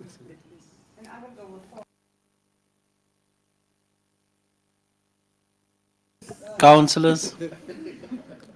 Councillors. The fact is, let us start with the 3 years because I also agree. You don't know what happens. Let's keep it with the 3 years that is proposed because none of you propose. You're just saying. So I'm going on the proposement. I'm not going on the 4 years and the 5 years and the 6 years. Propose. Because there's a proposal. Is there any secondment? Is there a secondment on the 3 years? Councillor Amanda, Councillor Mara, you seconded. Okay. Any counter proposal for extension of years of lease? Councillor Amanda, Thank you, Your Worship. I propose for 5 years. you propose for 5 years. Any secondment on the 5 years? Councillor Lalani? Okay. Any other counter attack on the 3 and the 5 years because there was a 4 years? Is there any counter attack on the other period of years? None. All right. You can't. You already seconded. It was just the two next to me that could have. Okay. Honorable Mayor, you need to be clear on the conditions of the 5 years. Yes. Because mine has conditions. Yes. Free and then on the third time they must buy. So yours is 5 years with the first option to buy. 5 years, and after 5 years you have the first option to buy. mine is just a year longer. I'm not allowed to partake. Yeah. Okay. Now I'm asking. Now I want to challenge both of all four councils because there is a 5 years and there's a 3 years. Which between will submit to the 5 years or will submit to the 3 years? We will withdraw their recommendation, their proposal to, because I'm not going to a vote here. You can Councillor go Jackie? to. Honorable Mayor, I'm saying it's the same thing. Yes, I know. If they are saying 5 years, Yes. it's just that they are too proud to withdraw their thing. Because now, true. it is. Because now, Councillor Joey, you must always learn to support me once in your life. Support that- Councillor Jackie with 3 years. so that you can have objectivity. Gabenqeng, while we are there, Councillor Jackie, you are protected. Councillor Lalani, Councillor Amanda, and Councillor Joey. the please. main idea is, Honorable Mayor, it is not about the business. We have that land, and I understand that it was lying idle. But if it is not the property of the person, the main building, that is the source of the business, and there is a disagreement before that 5 years is even over, then do we get the land back? Because then we have Musa combine binding agreement with them. So that therefore we are saying, because now that's why we are saying, if we can just compromise and say sometimes this person is making logical reasoning, but just not countering. In that So therefore, with that said, I withdraw my proposal so that they can win. The rest for the council, but It's a they don't risk. see it as such. What we can, your worship, what we can include is, if during this 5 years time or before the 5 years time, that person, the rent that he had lapsed, then it will go back to council. Then this contract will. You don't get such a contract, councillor. You don't get such a. No, there's no such things as that in. But he will in- pay for it. He will pay and say- Therefore, Councillor Joey, because Councillor Venus and I can't vote. Councillor Venus and I can't vote. Therefore, Councillor Joey supported on the 3 years. Because that is the problem. That is the problem that we have at this council. You're just countering without overthinking, thinking the finer details of things. Because Councillor Jackie is saying this, Councillor Mara must support. Because Councillor Amanda is saying that, Councillor Lelani must support. But it is not in the best interest of the council. Because you are countering just because you can counter, but you don't have you don't have what to support. I'm saying withdraw the thing so that councillor. Now the only thing that stands is she must just Honourable Councillor Groenewald must just refine her conditions on the 5-year lease. Then we are fine because this side I don't have a proposal. Therefore, Councillor Mara doesn't have a proposal to second. Okay, now Councillor Amanda and Councillor Joey, you must refine your proposal that you made on statement why you said Sorry, yes. Honorable Mayor, and there is the other thing that I need to say. And if Councillor Amanda says something, Councillor Lelani is compelled to support, and Councillor Joey is, it's not a no, it's even a no-go. She will just go with Councillor Groenewald. These things must change. We are serving the council of Rehoboth Town Council, and it's not on loyalty that we need to serve. We need to listen to the logic behind what is being said, but even not by who, even by someone that is just coming from the street. Even his logic, support the thing, and that's why I asked you the question, Honorable Amersla, when is it that you support me? Because I know every decision, every proposal that Councillor Amanda makes, you are compelled. It's compulsory. We know already you will support that. And that is not right. You need to be objective. We are not serving friends or parties and political parties or whoever. We are serving these residents of Rehoboth. And if it is in the best interest of the residents, you don't have to look who is the giving proposal or who is seconding. Support the idea. Because this is predetermined that you would support. Thank you, Councillor Jackie. So now, Councillor Jackie withdraw his proposal with Councillor Mara's secondment. So the only one that is remaining is on the 5 years. But then on the 5 years, giving a recommendation. What is the recommendation of the 5 years? How will the process be on the 5 years? And before Councillor Amanda, I will give Councillor Joey because she wants to say something. Thank you, Your Worship. It's not predetermined, Councillor Jackie. I don't want to make a story out of this, but that example applies to the two of you also. When you, yes. We disagree many occasions here. times did we disagree? Many times. I have the floor. Am I protected? Yes, you are. Councillor Jackie, Councillor Mara, just wait So until that Councillor I finish. saw. So that's why you're doing. No, Oh. no. I just said it's not predetermined, like Oscar or whoever killed his what. It's not predetermined by. Councillors, order. Okay, Oscar is also here involved. Councillor Amanda, please don't bring Oscar nearby the process. Please discuss on your Thank you, Your 5 Worship. years. This same recommendation was also there last time. And at that time, I also said I'm not conquer with the 10 years. And I suggested a 5 year. So I'm still with my 5 years. The reason why I said 5 years, like Councillor Joey said, this land was idle for all the years. So if that person wants to go now after a year, we have a contract with him, so he will pay until the 5 years lapse. So council is just on the winning side. So we have it for 5 years with the option to buy. First option. Thank you, Councillor Amanda. That was only the question that Councillor Jackie asked, just to give a refinery from that statement. I don't believe he will have an objection because he asked for it. So submit that council approve to say for the 5 years with him having the first option to buy. If he purchased the piece of the shopper before the 5 years, he might also purchase and bring offer to the table before the 5 year ends. But not so. The period ends with the period of lease agreement is 5 years. Thank you, councillors. And then we move on to our next one, which is Councillor Mara. Yes, my dear. Honorable Councillor, you may. Oh, you raised your hand.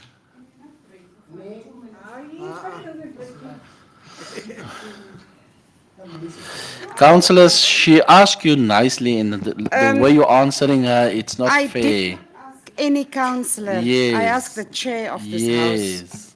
So, So you why are are you protected. answering me? You are protected, So Councillor can I get a Mara. yes or a no? Yes. Yes, because we just have to. I just have to get clarity because we have to sit on this. Just get because there's a new matter. Before there was a new matter raised on this part. I just want to get clarity. Are we going first on this and then to the reports on the new matter that was raised by Councillor Venus? Say again. The problem is me and Desiree needs to try. Councillor Jackie, I think is there any new let me just ask, is there something new where's in camera? Is it okay? So in camera it's also a bit thick.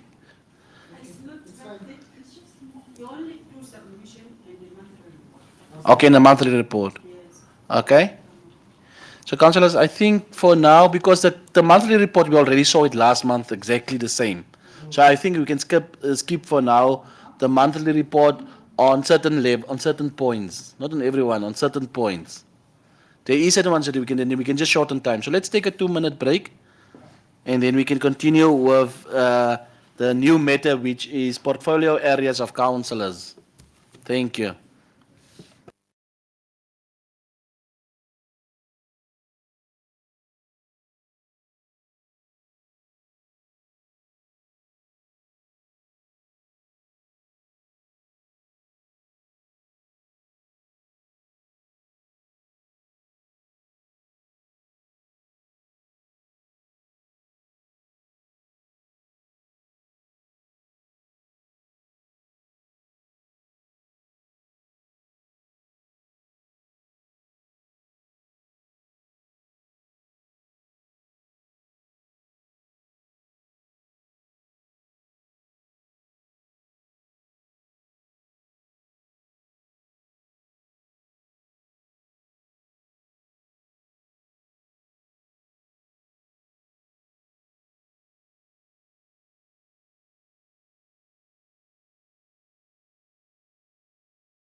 There is certain things that we have to change on the portfolio.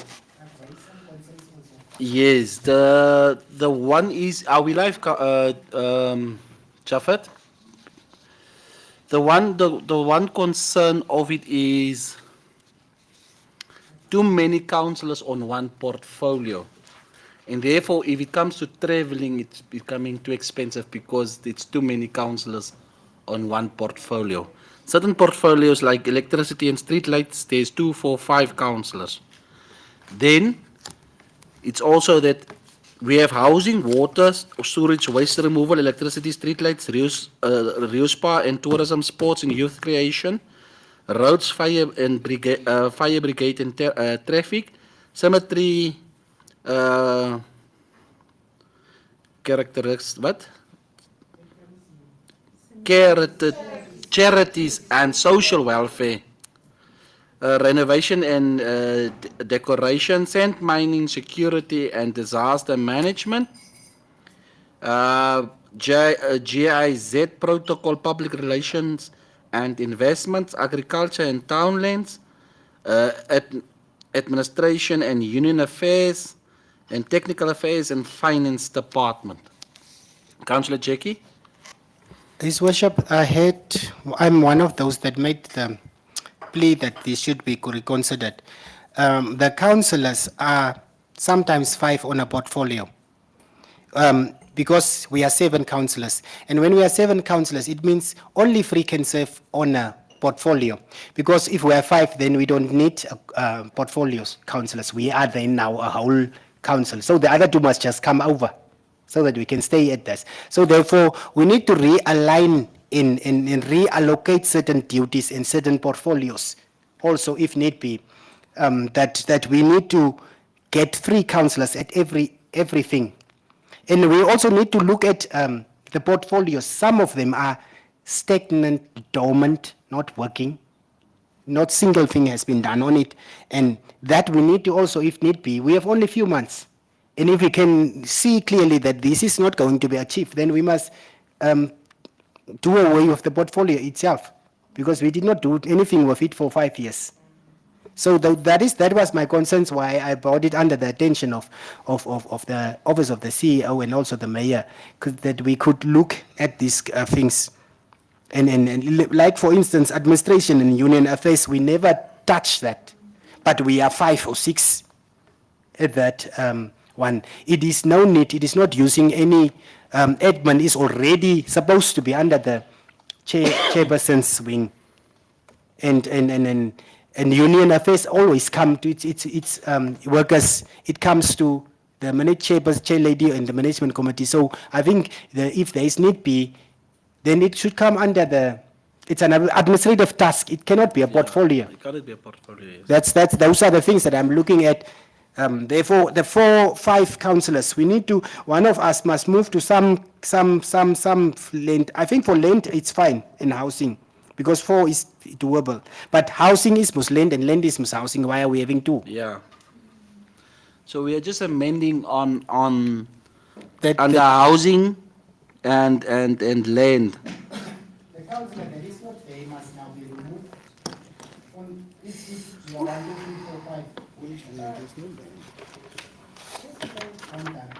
There's no agriculture and townlands. Yeah, because it's agriculture and townlands, it must be actually under housing as well, because it's actually it's the same portfolio.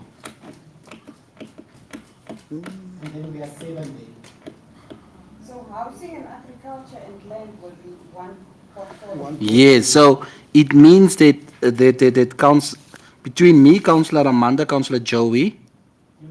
Councillor Joey is already at housing, so she can remain. Councillor Jackie is already at housing, just for Councillor Lalani. So it's only Councillor Amanda. Okay, then Councillor Amanda will be removed, and then housing and agriculture and townlands will be one portfolio. Okay, Mr. CEO, I was waiting for you. I started without you. Thank you, Worship. When it comes to portfolio councillors and so on, I hope it was directed who and what and how it should be handled and so forth. But in fact, the mayor and the deputy mayor are not portfolio councillors because they are already directed in terms of section 11.5A of the Local Authorities Act what their duties are. So the portfolio, they are already everywhere in terms of section 11.5A. It's only, yes, it's only the other councillors that needs to be diverted or selected into portfolioship and so on. The mayor and the deputy mayor has overall responsibility and overall monitoring on all these portfolios. And the issue of portfolios is just that it's sort of a guiding tool in terms of the person or the portfolio councillors is guiding tools in terms of how and the liaison between the council and community members, where you should go, what can be done, how it can be done, and so that in order to assist us to better equip you as honorable councillors to express or communicate to the community out there on the way that you have been elected and how they understand. Whilst we are trying our level best to see that all the things inside here is clearly established in order for the honorable councillors to understand, to act as the liaison persons between the two parties. Your Worship. Thank you, CEO. So basically, at housing, but we also said housing will go under town lands and agriculture because it's actually basically in the same department. Therefore, me and Councillor Venus will be out because we are already there, like the CEO said. So it's Councillor Jackie, Councillor Lalani, and Councillor Joey. Councillor Amanda said she's been removed. So it's only that 3 councillors with housing and agriculture and town lands. Only those 3 councillors. Then at water, sewage and waste removal, Councillor Justin must not be there. There's only one councillor, Councillor Lalani. Can I add Councillor, who's the 2 councillors that wants to water and sewage and waste removal under whom? And electricity and lights is the same. So then Councillor Lalani, Councillor Mara, Councillor Amanda, and Councillor Joey. Then there are 4 councillors. There must just be 3 councillors. And Councillor Mara must come over. Then Councillor To run the electricity in the street lights, we took out the 2 of you. Now we are 3 there. No. Electricity is Councillor Mara, Councillor Amanda, and Councillor Joey. At water and sewage and refuse removal, Councillor Lalani is also there. We want to combine the 2. Because it's only Councillor Lalani that side. So that's why we want to combine water, sewage, waste removal, electricity, and street lights. It's way too much. Water, Lights. Yeah, no. Again, waste removal, removal. It's utility service. It's a utility service. So instead of putting Councillor Lalani, which is now only remaining at water, sewage and waste, as one councillor, why don't you put Councillor Jackie there? Okay, we can. With Councillor I just thought of the utility service because it's a tariff that you must discuss. So that's why I put street lights, electricity. It's a tariff. So why do you want to divide the tariffs? Now put Councillor Lani together because it is a lot of things. It's water, sewage, waste, and electricity. And Do you understand, Councillor Mara, what I'm trying to say? It's a utility service. all there. So it's all for except me. Okay. Yeah. But that's what I try actually to avoid, Councillor Jackie, because, yeah. We need to concentrate On 3. But the problem is it's a combined portfolio now. But it's just utility services. So therefore there can be 4. Yeah.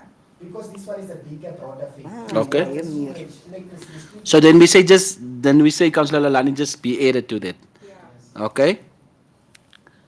Then we have the Riuspa and tourism together with what is that other one? Charities and social welfare. Yeah. Renovation And decoration. and decoration and Councillor Mara will spa. Take out Councillor Klassen. yes. Councillor Mara comes in there. Okay. Reus Yes, Farm. because you also had renovation and decoration. That portfolio was under the mayor. That was why Councillor Amanda was there. Okay. But it will be under me. All those is under me, especially on the Rio Spas. All of them are under me and Councillor Venus as deputy mayor. All the portfolios. Indiana, sports, youth and what's it? Yes, Recreation. we will come now there. We're just going by.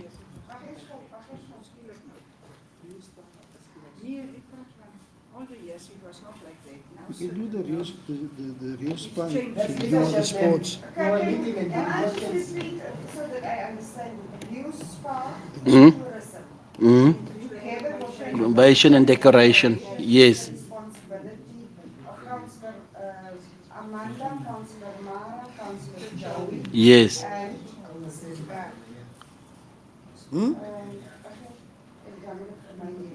Yes.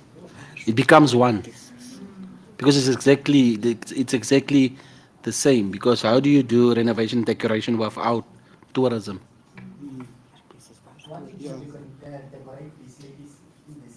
Real spa. Rio Spa, So then, Australicus.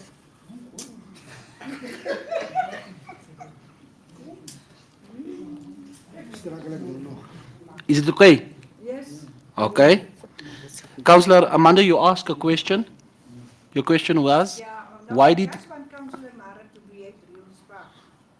your question was why do we change? Why was it like that? No, in the past 4 years it was not. Just like switch on your mic. And now, oh sorry.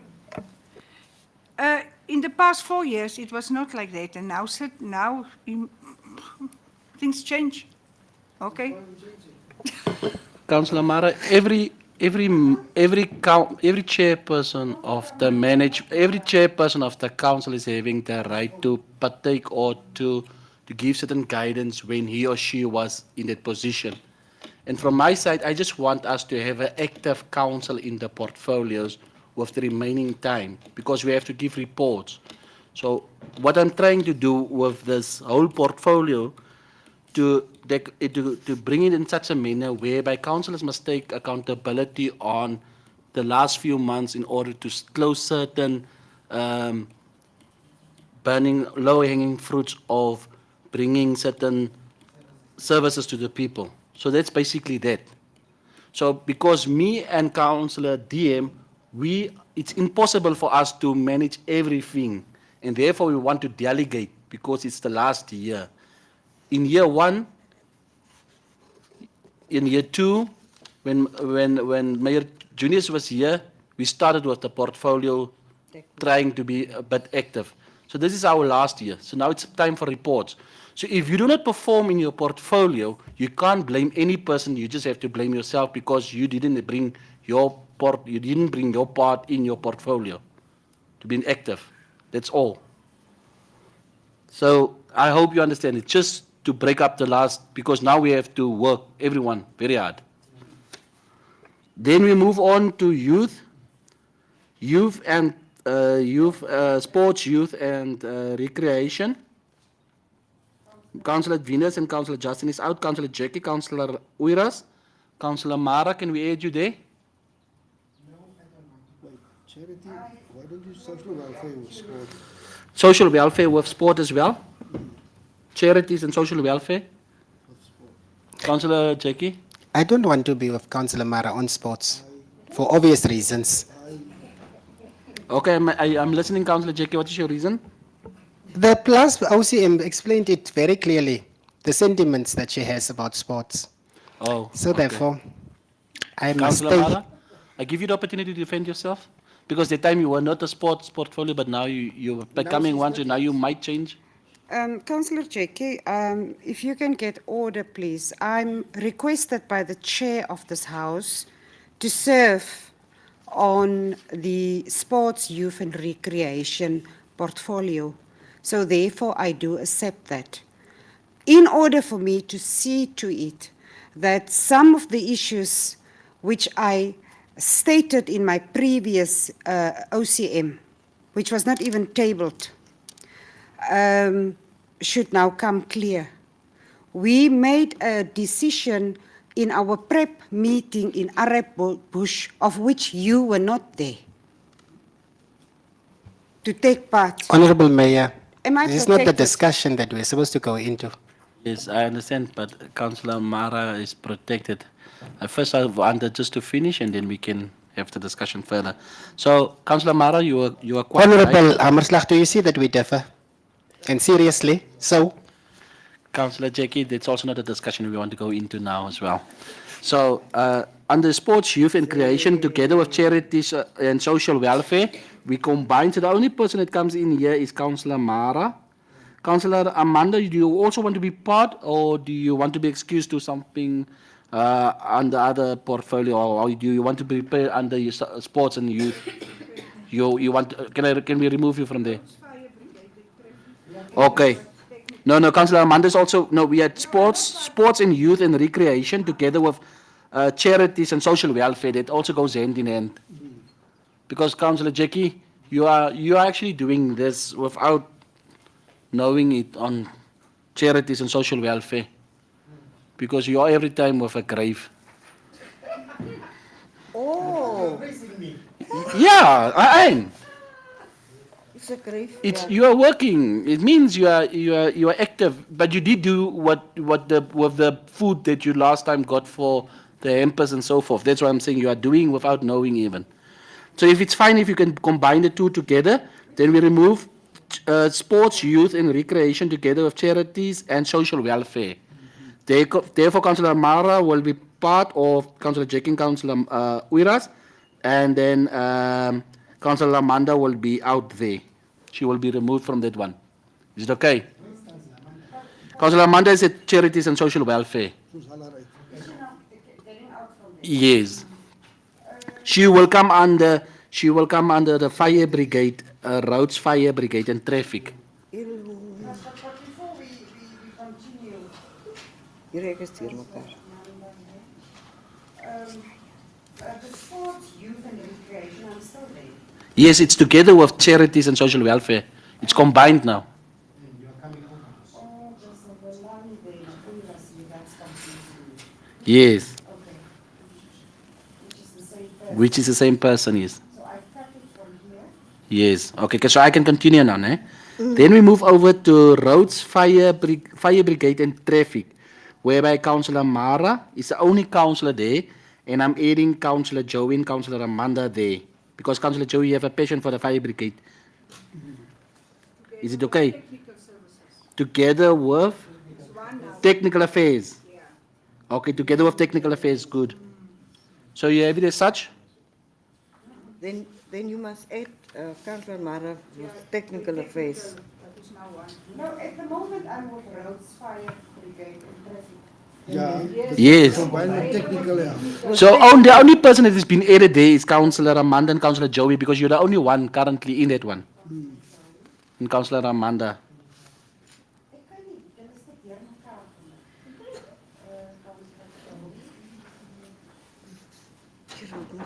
And the cemeteries goes with St. Mining.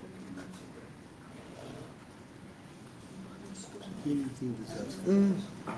Yeah. Then the cemetery goes together with the Saint Mining Security and Disaster Management. Cemetery. The cemetery. Saint Mining. Die begrawe mos mense in die grond. Disaster management. Disaster management because sometimes the cemetery does flood and then you need to be at disaster management. That's disaster management. Die liggame. So at cemeteries, Councillor Amanda, Councillor Joey, Councillor Alani. The only person that will be added there is Councillor Mara as well. At cemetery. Because you understand, you don't need to. You can remove yourself if you feel that you are in a lot of portfolios. What is he doing? Honorable, Councillor Jackie, sorry, I forgot. Yeah, you are Honorable not- Mayor, Yes. it can be that there can be only one councillor in a portfolio if he or she feels he or she can manage the portfolio. So it doesn't necessarily to be with 3 people there. So if the councillor is alone at the after you have withdrawn the mayor and the deputy mayor, and the councillor is comfortable to be in that portfolio and run with that portfolio, I think it's fine. Because now we will be now having many portfolios all of us now, in many things. And then we would not be able to produce results. So if a councillor feels like, give me this one, I'll take it alone, then it's also fine. But Councillor But Jackie, if we are most reporting to you, yes, the thing here is why I'm trying to do this, like I said, it's because of the reporting part. Because sometimes you are one person, but then you're out and you can't go to that one. Then there's at least two people to assist you on that portfolio. So at the end of the day, you are supported by fellow councillors, rather being on your own and you're not supported at all. I'm supported by the two of you. Yes, you are. No, that's why I'm saying I can be lonely. I can be supported by the But what if the three of us are traveling? No, then, Exactly. But what if we three in the portfolio is not here at the same time? Exactly. That's what I'm trying to say. So can we put the cemetery under, because it's a lot of portfolios. Can we put the cemetery under the mining and disaster management? Is it okay? Then we are done actually. Then there's No, nothing no. left. Then it's only Finance there's only finance department. Can we But the add finance department, I will rather say that Councillor Councillor Joey, Jackie. Amanda, and Councillor Uiras is going in there Councillor because they are the Jackie. management. No, Councillor Jackie. Councillor Jackie can also be No, added. Honorable Mayor, I don't want to go to any other councillor portfolio. I want to go to the GIZ public relations because we don't have education. And You then are there. Yes, but then I want all the other councillors to go home because I'm not a team player anymore. Because the problem with me is that sometimes it doesn't help that we are there. And sometimes we are just there for being there. If we can make impact, then it's fine. I really don't want to sound, I don't know how, but I sometimes, I am in many portfolios. Okay, that's fine. But there should be one that I'm alone so that I can work with other people because I have free supporting staff in for instance, junior council, which you delegated to me. That are experts that takes this one and that one and that one, and then I report to the two of you. Okay. So some portfolios, I want education to be, I don't know what is GIZ there. I want GIZ to be removed to the technical part because it's technical.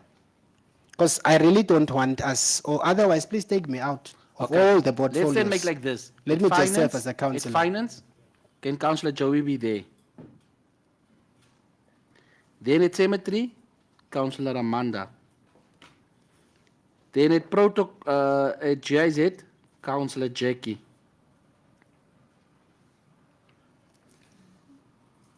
Councillor Mara, do you want streetlights on your own?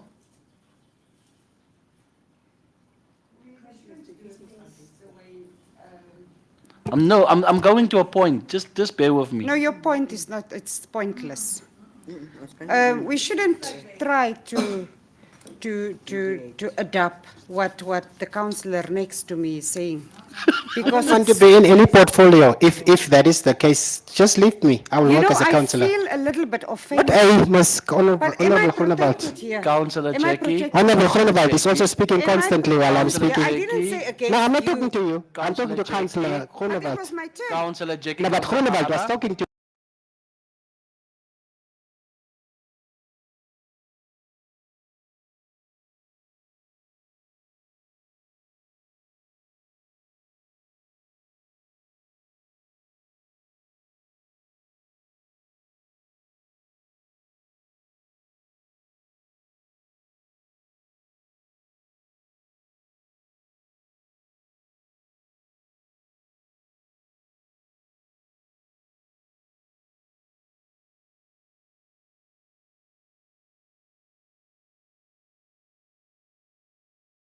Relations and investment, Councillor especially Mara. the protocol part. Councillor Mara, you know the local authority act. And you know the local authority act. You know the standing rules when when the chairperson is standing what it means. And even though you are not guilty what happened, but at least when I'm standing, all of you have to be quiet. I'm quiet. Thank you. Councillor Jackie, Councillor Amanda, it will never happen again that if a councillor speaks, you disagree and switch on a mic and speaks. It's not good, it's rude. Because none of you likes it and did ever liked it when you are talking, somebody else interrupt. So let's respect one another while the councillor is speaking. Even though the councillor is not even speaking sense, according to you, you must let the person speak because it's the person's time to speak. Can we have that order in the House, please, councillors? So I thank you. Councillor Mara, you may continue. I have nothing to say, Chair. Thank you, Councillor Mara. Then we will continue. Councillor Jackie. Honorable Mayor, there is certain things that I really don't, if it is not bearing fruits, it is not. So sometimes, as I have said and I have also suggested there's changes. But if people are, some people are there, but not there. And some of us are running with what we are allocated. So I was thinking in terms of that protocol in GIZ in relation public to whatever, can it be taken away and I be given education then from me? Yes, because it's a portfolio that needs to be incorporated. Councillor Jackie, what I would like to say before I give Councillor Mara opportunity, you asked to serve as a single councillor on it under the CEO, under the mayor and the deputy mayor, on the protocol, public relations and investment. Let me ask this then. Is any other councillor having an objection for Councillor Jackie to serve alone on that portfolio? Is there objection against it? Councillor Amanda. I didn't have sorry, Your Worship.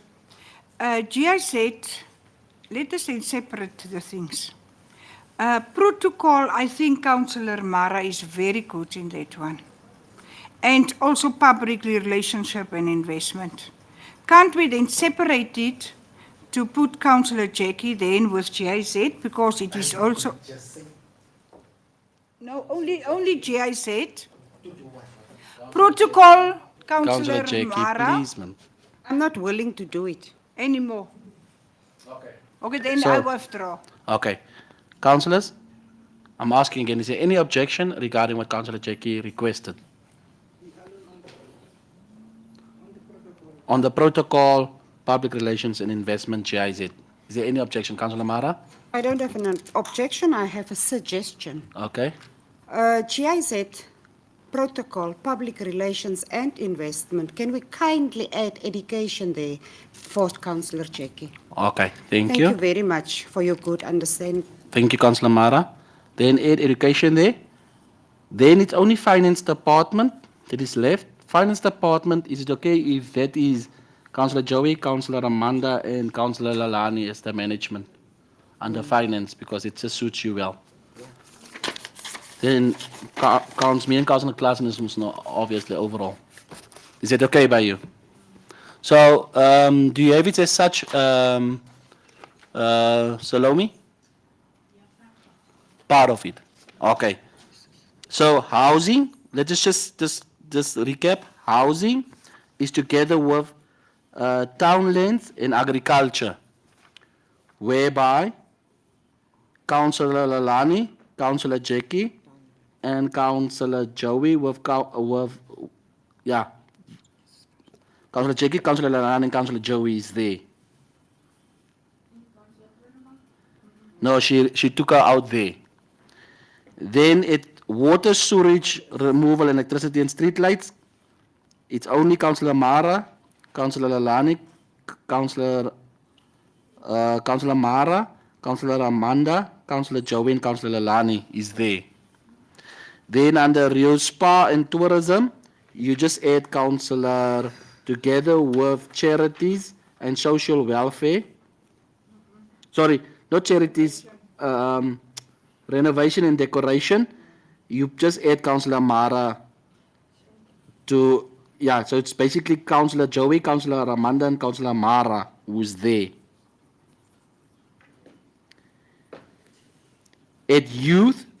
At sports, youth and recreation, together with charities and social welfare, will be Councillor Jackie, Councillor Uiras, Councillor Mara, and Councillor Lalani. It's the same person, sorry. Councillor Lalani, Councillor Mara, Councillor Jackie is there. Then at Roads and Fire Brigade, it's Councillor Joey, Councillor Mara, and Councillor Amanda. Together with Technical Affairs. Then Cemetery will be under Sand Mining, Security and Disaster Management, whereby will be Councillor Mara. Oh, sorry, you're out. So it's Councillor Amanda, Councillor Joey, and Councillor Lalani there. Then GIZ, Protocol, Public Relations and Investment is Councillor Jackie. They'll work together with Education. Administration and Union Affairs comes also together with Finance Department, which is Councillor Joey, Councillor Amanda, and Councillor Uiras. The union is always there. Yeah, finance and the union, administration and union affairs, because the union normally comes to the management. That's just, it's not the.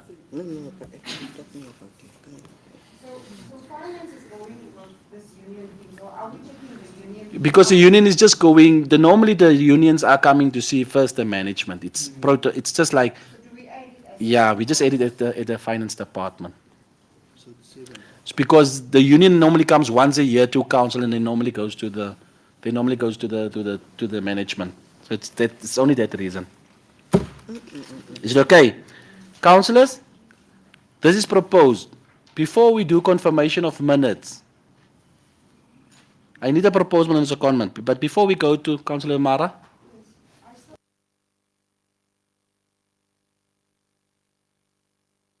I wish to get myself out of, so that we can have a better vibe here. Where is it now? 1, 2, 3, 4, 5, 6, 7, 8. We are only having 8 portfolio categories, ne? 1, 2, 3, 4, 5, 6, 7, 8. Electricity, street lights. Is under water and sewage. Yes, then we have Rio Spa, renovations and decorations, sports, youth, recreation, charities and social welfare, roads, fire, brigade and traffic and technical, cemetery, sand mining, security and disaster management, and then the high profile one, the GIZ one, housing, agriculture and townlands, then we have finance, plus the admin part there. So I would like to get out of the sports. No, it's not. Where's the sports? Yeah, so that there's only the 2 councillors there. Yes. Okay. Together with me and Councillor Lewis. Yes. It's actually the same. Okay. Thank you, councillors. Can I have a proposal and So that I secondment can on be the new? safe side. Okay. Councillor Amanda proposed. Can I have a secondment on it? Councillor Lalani seconded. Councillors, I also just want to say, it's not to say that sometimes you will not attend to everything, but at least you know where you are. So it's just for assistance sometimes. So, Councillor Joey, if you feel that it's too many for you, you're in a lot of, out of 8 of them, you're already in 6 of them, you can still come and say, okay, listen. I will. Yeah, it's because you are the chairperson, I just want to include you to more of them as well. But it's too much. Okay, thank you. Councillors, now we can move over to the reports. At the reports, is there any new addition that any councillor want to discuss apart from the ordinary that we discussed monthly? Because I see basically it's the same as last month, and we did fairly go through last month's one. Is there any number that we can go to, and then we can, before we go into in-camera, or do you propose us to skip the reports and move to in-camera? Councillor Joey and then Councillor Amanda. Mayor, Yes. honestly, Yes. I want us to attend to 2, 3 and 4 2, 3, and 4. and number 6. Honestly. Or Anab Resort, but Councillor, we already spoke about that. We are No. still waiting feedback on that. No, no, no. 3 as well and 4 as well. Okay, can I have can I have my time? Yes. Oanup Resort, if I remember correct, Freddie and his team was supposed to already finished with the evaluation surveying of this area last year. So now it's still wait for it. No, we as councillors will go out here with Lake Oanup solved. We will not let it hang over or let it left over for the next councillors. We will solve it this year. It will be solved. And still wait feedback. I don't want that. I want a target date in here. From Edmund, due date, please. This still wait, it doesn't work for me. And I'm finishing mine then. Oanup Resort house owners, I don't want ongoing.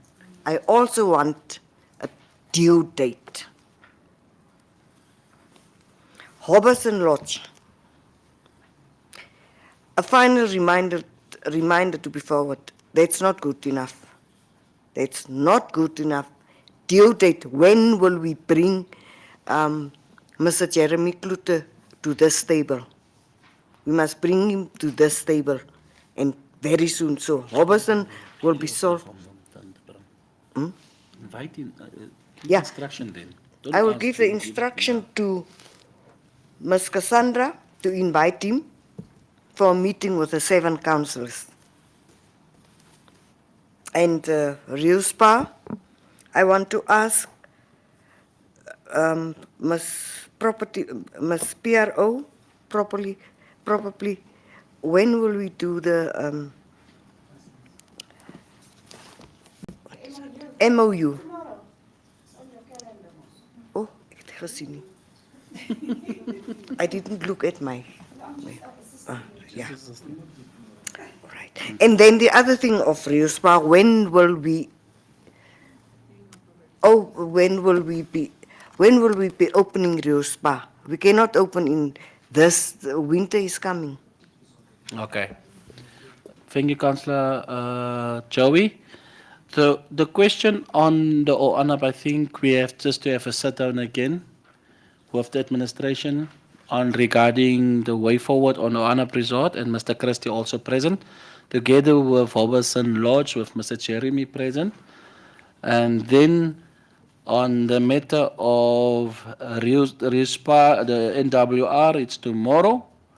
And then I think on RISPA's opening, council and dear esteemed community of Rehoboth Town Council, we will come back soon with a date, because there is still renovations taking place, councillors. So therefore, I will say that after the NWR tomorrow, after the discussion day, we have some kind of guidance where we actually are, and then we can move from there to a specific date, because there's trainings and things involved there. So let us first conclude that one with NWR, and then we can sit together with the and then Councillor Venus and I together with the portfolio councillors, then we can sit and then look into a date to reopen. I don't think it will be wise to do it soon, because you planted grass. So let us give time and open in a proper manner when everything is actually done. Is that okay by the portfolio councillors? Can we have the discussions after NWR? When will the reopening of Rio Spa take place? Is that fine? Okay. On the stage 1 of the swimming pool and the park and the dry spots. I'm just talking about that one now, for now. Okay, Councillor Mara? So why will we stagnate with phase 1 if we already do have enough to go into stage 2?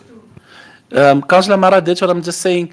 If we go into stage 2, we just have to take a proper planning to see the process of stage 2 in order to see if it's wise. Well, is it possible to wait until stage 2 is finished, or can we at least start with stage 1 so that there can be an stage 1 already to open it, so that there can come an income flow for to complete even stage 2 further on to stage 3. So it's debatable, but I don't want to debate on it now. I'm just giving direction. Can we have this discussion after NWR tomorrow? Because then we actually know for sure which area to go into. Thank you, Councillor Jackie. His Worship the Mayor, I wanted to know if we are to open Rio Spa now, let's say, because we are not prepared, we'll be opening by 1st of May. Then it's winter, then we close again.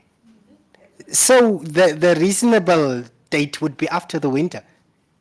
By that, I'm saying that by then we would have been involved already, started with phase 2, and then we open phase 1 and 2. That is the logical reasoning that anyone should have. Because why are we opening it now and then we are closing it for winter? And because we cannot, that's the only business now that we at the swimming pool. So if we are opening it now, the bungalows are not ready. So there will be no business coming in if we are closing in May again. So the logic would be continue with the bungalow renovations and open it once after the winter with all the things in place, stage 1 and 2. But I understand your reservations of talking about it. We don't know what the NWR will present, but that is just an idea that I just put forward. It doesn't have to be debated. Councillor Jackie, thank you very much. My only concern is just that we must get a proper plan before we can say when to open. And I don't want to say before the winter or after the winter. I first want to get a proper plan in place. And in the plan, there's periods and there is times when they will start, because I first have to speak to procurement is also there that must come and give us clarity on certain aspects that on the current status, which we do not have right now. So that's why I don't want to go into debate, but rather once we are done with NWR, we can say procurement, bring us up to date. Where are we? What is the way forward? And then we start planning what are we going to do. You understand? So that's basically what I'm trying to say here. Before I go to a date, because a date now, for me, it's very immature to talk about a date, rather talk about the planning in the period of time that is still there. Okay. Can we then move on? Councillors, is there anyone else? Councillor Amanda? Thank you, Your Worship. Let us look at number 15. Luckily, I'm also now a portfolio councillor of refuse removal. Yes. There's only there what is the way forward with regards to refuse tender. I think we decided that we are going to do it ourselves. And from last year, we also save a lot of money. So I just want to make sure what is the amount of money that we already save so that we can buy then a compactor truck with that money that we save already. Also observing that the refuse removal is in a very, very bad state. Truly, Rehoboth cannot operate like that. Look at the trucks, look at the people who's also with the bags. They didn't have protective clothing, nothing. And it is under Rehoboth Town Council umbrella. So I want to look at, please, number 15, refuse removal. Next council meeting, we must have something on that one, please. Then numbers 27 and 28 coming together. Shack dwellers, contracts and payments. Block H, contracts and payments. People are staying there without any payment, without any contracts. So I want housing properties there, please, to pull up your socks and give those people contracts that they can start paying. Then number 31, Africa Washer Mine. I saw that RTC is very slow with the connection of electricity. I think those people, they already pay the amount that we ask them to pay according the agreement that we reach. So also want to know how far are we with the connection of electricity there. And next one, the bylaws, number 34. Noise pollution. It is now in Rehoboth a very big concern. So I want to ask Mr. Winsway, how far are we with that bylaws? I think it must be already in the parliament, but I didn't hear anything about the bylaw of noise pollution. Nothing, it's not there, still not there. Okay, but that is what they told us last time. It will go to Parliament. Any bylaw will go to the Parliament. But the ministry is for how long will it stay in there? Then the agriculture plots, the 5-hectare plots, how far are we with that one? Thank you, Your Worship. Thank you, Councillor Amanda. Councillor Mara. Mr. CEO and Mr. Rudolph, Technical Manager. Point number 3, Oanop Resort House owners. Your objective or our objective is to interact with home owners. And the responsibility is the property division. And the remarks there is the technical committee to pave the way after the infrastructure assessment, which is very good. That's the only thing that is good in the whole thing. And it's ongoing. I would like to know, how do we interact on this objective? How do we interact with homeowners on that resort? Since we need to meet and interact with the number 2, the Oanop Resort, Christie Bernarde, only because these homeowners, they are illegally there, according to me, unless you wish to prove me wrong. So why do we interact with them instead of make this number 2 and number 3 point one point? And I want to also know, in an informal discussion, I understood that, the Oanop Resort is something that we should not actually mind. We shouldn't mind that business. And I want to know from the technical department, is it so that we shouldn't mind that business? Or is it so that we should actually give extra to this business based on the fact that it's our community? We owe this to our community. So can we please make point 2 and point 3 1 point? Because I am not willing to interact with Oanop Resort house owners because they are there illegally. Thank you.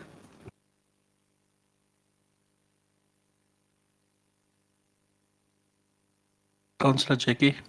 His Worship, the Mayor, I would like to maybe suggest that the valuable questions that the two honourables ask must be first answered before we go to the next set of questions, so the technical manager can keep up or the CEO can keep up with the questions. Okay, thank you. Just before the answer, councillors, I just want to draw your attention to that it's already 6 o'clock and some of our administration is not getting overtime. So let us just keep it short based. If there's any questions further on, can I ask that we just give it on a mail to this office of the CEO to give it feedback on each and every councillor's feedback on that matter for now. But I will allow Councillor Mara and Honourable Chairs and to questions to be answered together with Councillor Jackie. Then we stop for there. Then we move over to in-camera. Is it fine? Yeah, and yours also. So I give over to you, CEO. Thank you, Worship. Yes. Question points 2, 3, and 4. There is a situation, and especially on point 2 and 3, that we are standing with, why the technical committee has been stuck. You know what happens sometimes is that meetings are scheduled, and the technical committee call for meetings with especially the owner or the lessee on the area.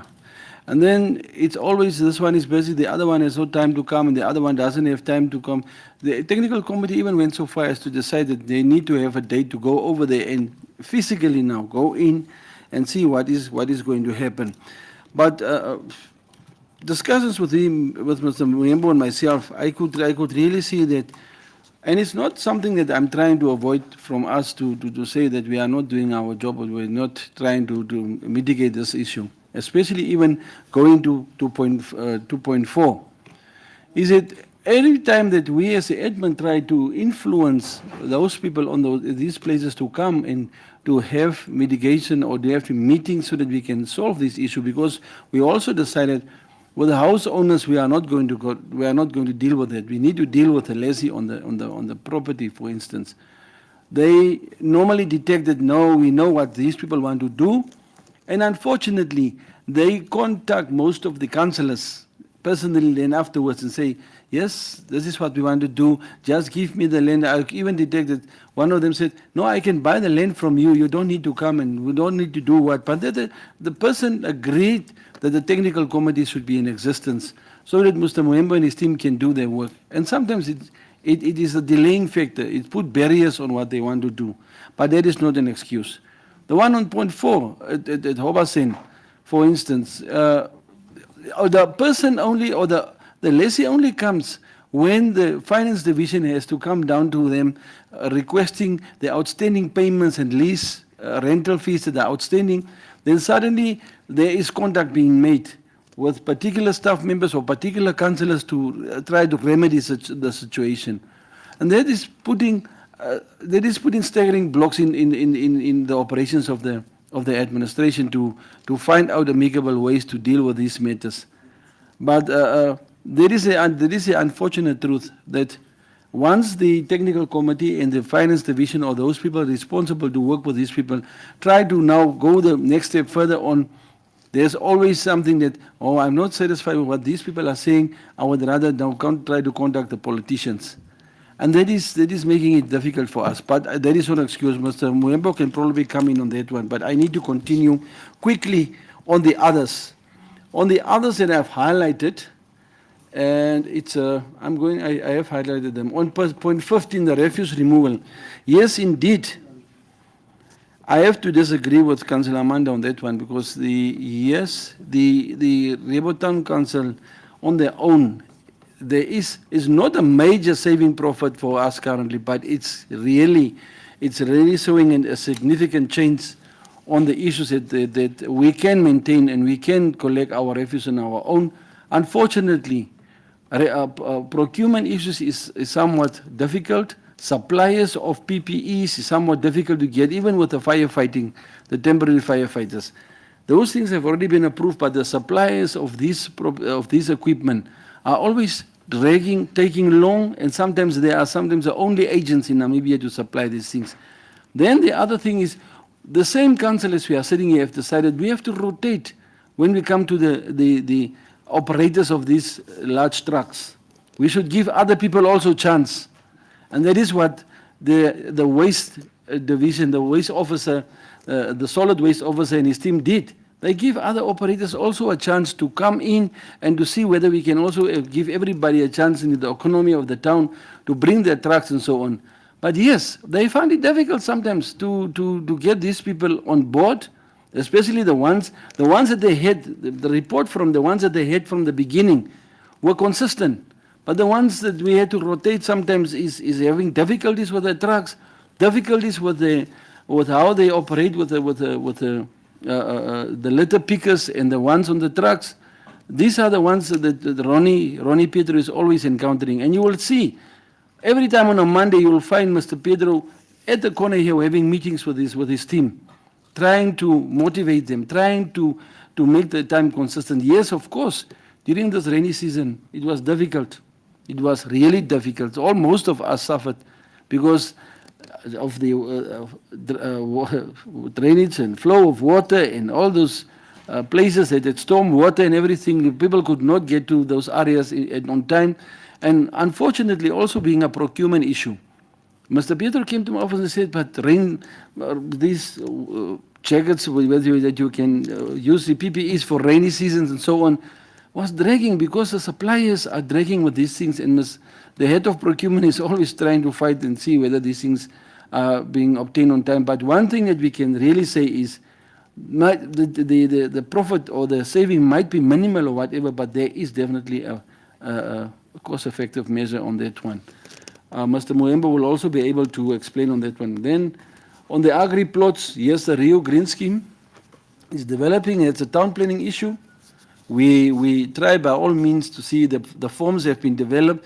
I think even management or even councillors have been given is it a sort of a bylaw or draft of how you can apply or what can be done at the Rio scheme. And none of us as we are sitting here have given any comment to town planning on what changes you think or you think that is the correct thing that needs to be done. Because town planning gave a proper a sort of a policy document, a bylaw document on how the Rio Green Scheme should go about. But as I said, Mr. Mwembo might also explain on that one. The other one is on 26, the water reservoir for Block E. Yes, Mr. Mwembo will explain on the capital projects where there is in the planning stages for the new financial year. For the rehabilitation extension 1 and 2, Block E, the water purification plant for Block E. And mind you, even for some stand, where some stand is, have administrative management sort of recommended and said, we have to include some stand also in that initiative where we can see whether we can. I remember councillors indicated that we should at least put up standpipes at those places. We have went into that instance and saying, let the consultant draw up the designs, let the consultant bring us the cost estimate so that we can look at those things. Extension 1 and 2 has been advertised. Some of them have been advertised. So we are really definitely working on that one. It's only that we cannot say definitely that everything will be done on time, but procurement is also an issue. And we all know how the Procurement Act is very strict on some of the provisions of the law. Shack dwellers, yes, the shack dwellers, and Councillor Jackie indicated the GIZ intervention, and not even GIZ, some of these stakeholders outside intervene. Once we decide that we are going to take an extension and do it ourselves, then you'll find they are also there. They also want to do something. And then it hampers our development principles and so on. But we have given the shack dwellers some options and said, this is what we can do for you. What are you prepared to do for us? They should also come to the table and say yes. And as I said, the technical steering committees are always trying to sit together in the office of Mr. Moembo. Then we have Africa Wasserman. Yes, it's true, as what Councillor Amanda was saying. Yeah, unfortunately, after we have signed the agreement, as I said to Mr. Moembo the other day, Cassandra was trying to get all of us around the table, especially when the High Court was pressing us so that we can come with alternative issues and so on. But once it was the due date, we had to push on with the agreement. The agreement was signed. Africa Wasserman paid almost over 2 million as per the agreement. Now from our part, we need to see, and then Cassandra last week from our office wrote a memo in reminding us that we really have to abide by the provisions of the agreement. We are working on that one, and definitely there were some concerns from the technical department. But unfortunately, they came after the agreement has been signed. And there are also concerns from the consultant in terms of the supply of electricity. What is the provision of supply of electricity? But as we said, the consultant was also locked into, before the agreement was signed, what is his take on it, and that they can also contribute to before the agreement was signed. But unfortunately, they never did that, and it was pressed for time. The High Court was supposed to make a ruling. And Mr. Amuniela, our legal advisor, was very keen that we really have to come to the table and come to a conclusion on that matter. The number 34, the bylaw, Mrs. Besser, the acting LED officer, was personally at the ministry, and she was informed.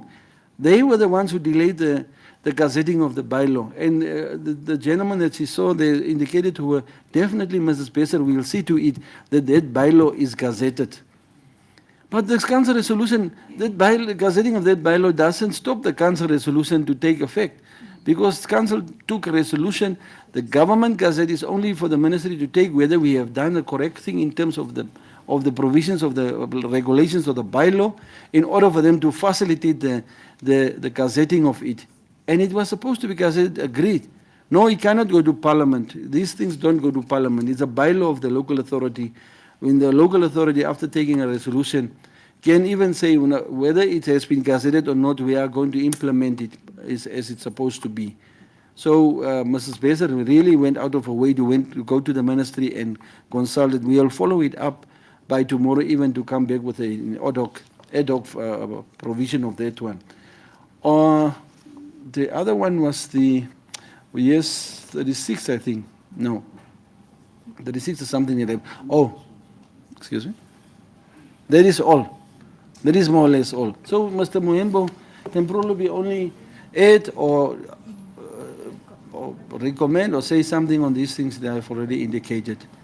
Thank you, Mr. CEO. Thank you. Councillor Joey, just have a short question based on what you just asked, mentioned.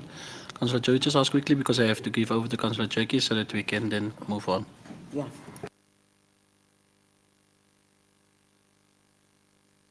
The one is, sorry, thank you, Your Worship. The one is on the bylaws.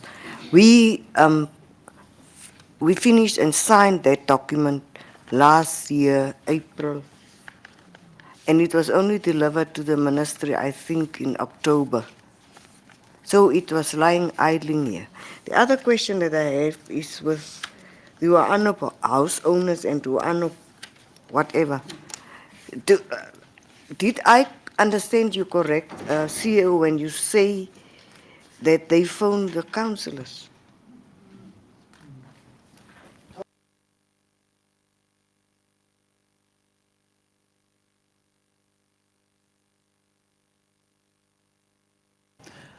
Your Worship, if I may.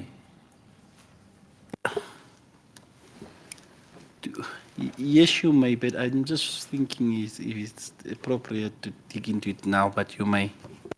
No, the bylaws, especially when it comes to bylaws, when we compile bylaws, we need to consult every department, every person that is affected, especially in this case, when it comes to the noise pollution.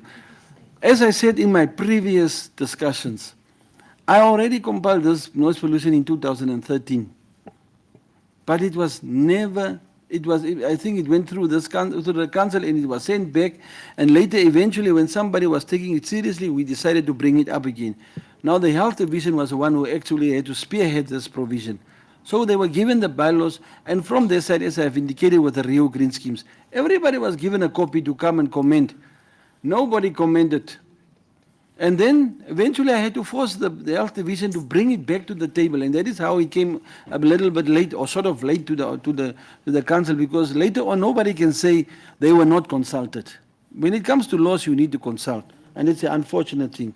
No, what I said, Honourable Councillor, is that what normally the developers or people are doing, especially these, when the technical committee establish meetings or make schedule for meetings, or say that we want this and we want to go into your place and inspect, they saw already the danger signs, and then they want to, in order to avoid it, they start contacting politicians or other people and saying, no, I can do that, I can do this, I can do that, especially when it comes to Obasen. When the amount for the outstanding amount, finance is going, finance don't ask. Finance go and try to disconnect. And then when finance arrives for eventually you please, people are saying, no, I have an agreement with council. I already talked to councillor who and councillor what, and then these people are delayed. That is only what I'm trying to say. Your Worship. Thank you. Mr. CEO, I like to stretch this out, that even if community members wants to come and see, or whoever wants to come and see councillors normally, and I'm very, very strict on this matter, that they do not come there without consulting first administration.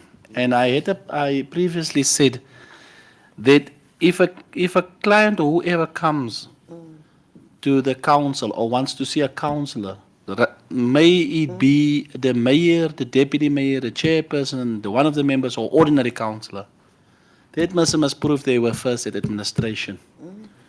With the printed documents of the account signed by one of the administration on that document with the name saying this is what they advised that client. So when people are coming to us as councillors, we want to see that the person was at administration. It's due to the fact that the person is not satisfied on some manner, they can come to us so that we can then call to your office in order for you to give us direction what to do next on that.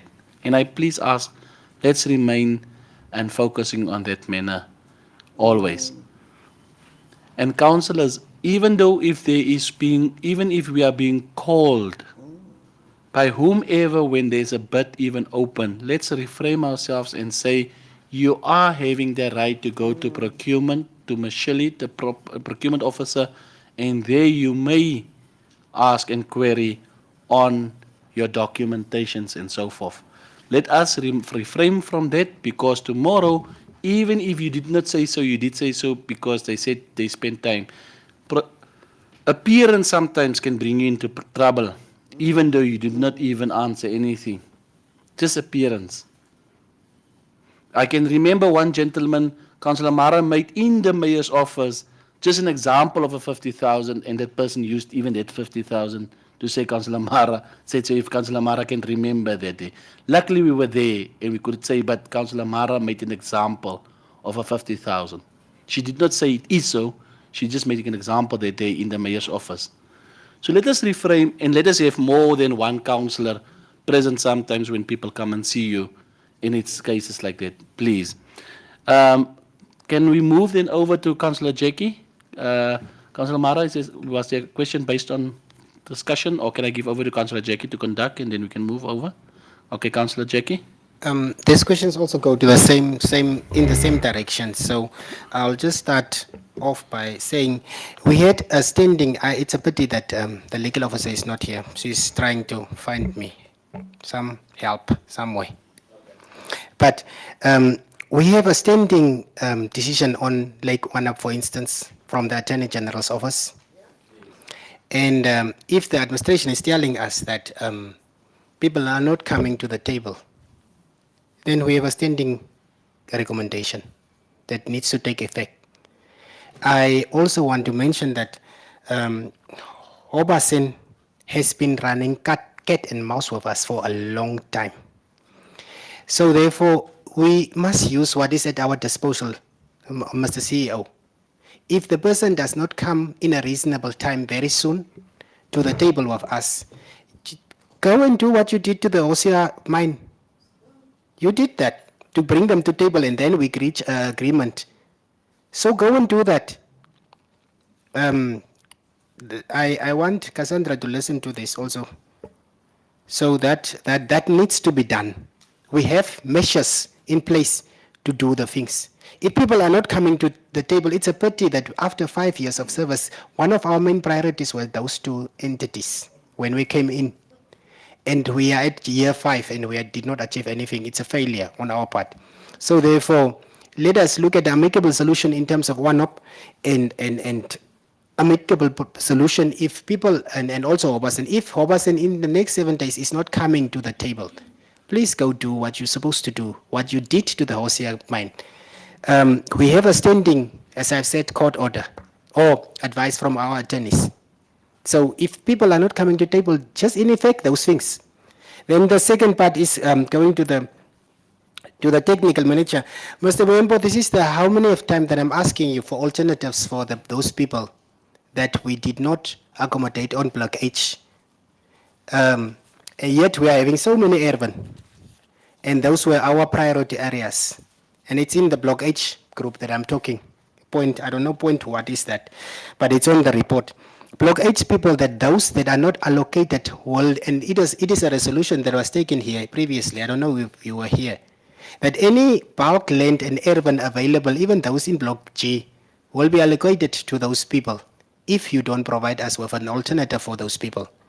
Because we were supposed to finish with that project for those 336 people that are still outstanding. We need to deliver, and we have delivered half of it. If we did not start the project, then it was fine. Then some people are now advantaged and some are disadvantaged. So we need to look at that and get an alternative. Extension 7 is also there. so that these people can be allocated and these people before the end of this, our term of mandate. Please, let's look at that one, and I want an answer. Then the other part is Block H people does not occupy, and this is going to the public. They don't occupy the plots that they were allocated, and yet they are apparently in a need of decent housing or urban or land. They don't occupy. So this council has been lenient for the whole 5 years that I'm in office. So this council must come to what other councils are doing. If a person does not occupy the land must be taken back because there is a need for other people to get the land. So Block H people from extension 1 and 2 that was shown the land, they needed at least to have a structure if they really needed the land. So it means there is no need and urgency for that people that were allocated those urban. So it must be confiscated so that those ones on the list maybe want the places, then they must come on board. But I'm seriously looking at Mr. Muembo, you need to get a notice out through the PRO to give them a time frame to go and put up structures, because now the electrification is coming through the regional office. Now they don't have structures, and they are not even paying because they are not occupying, but they own the land. We have shown them. They are not paying, so we cannot use the money and gather revenue. So that is important that notice goes out and people will be given reasonable time, maybe 30 days or less, so that they can occupy, or then then we'll forfeit the F and take it back and give it allocate to someone because there is no need. It has been 4 years. Some people were allocated when we came into the office the first year, but this is the 4th year, but they did not occupy. So those land must be confiscated because there is no need and urgency.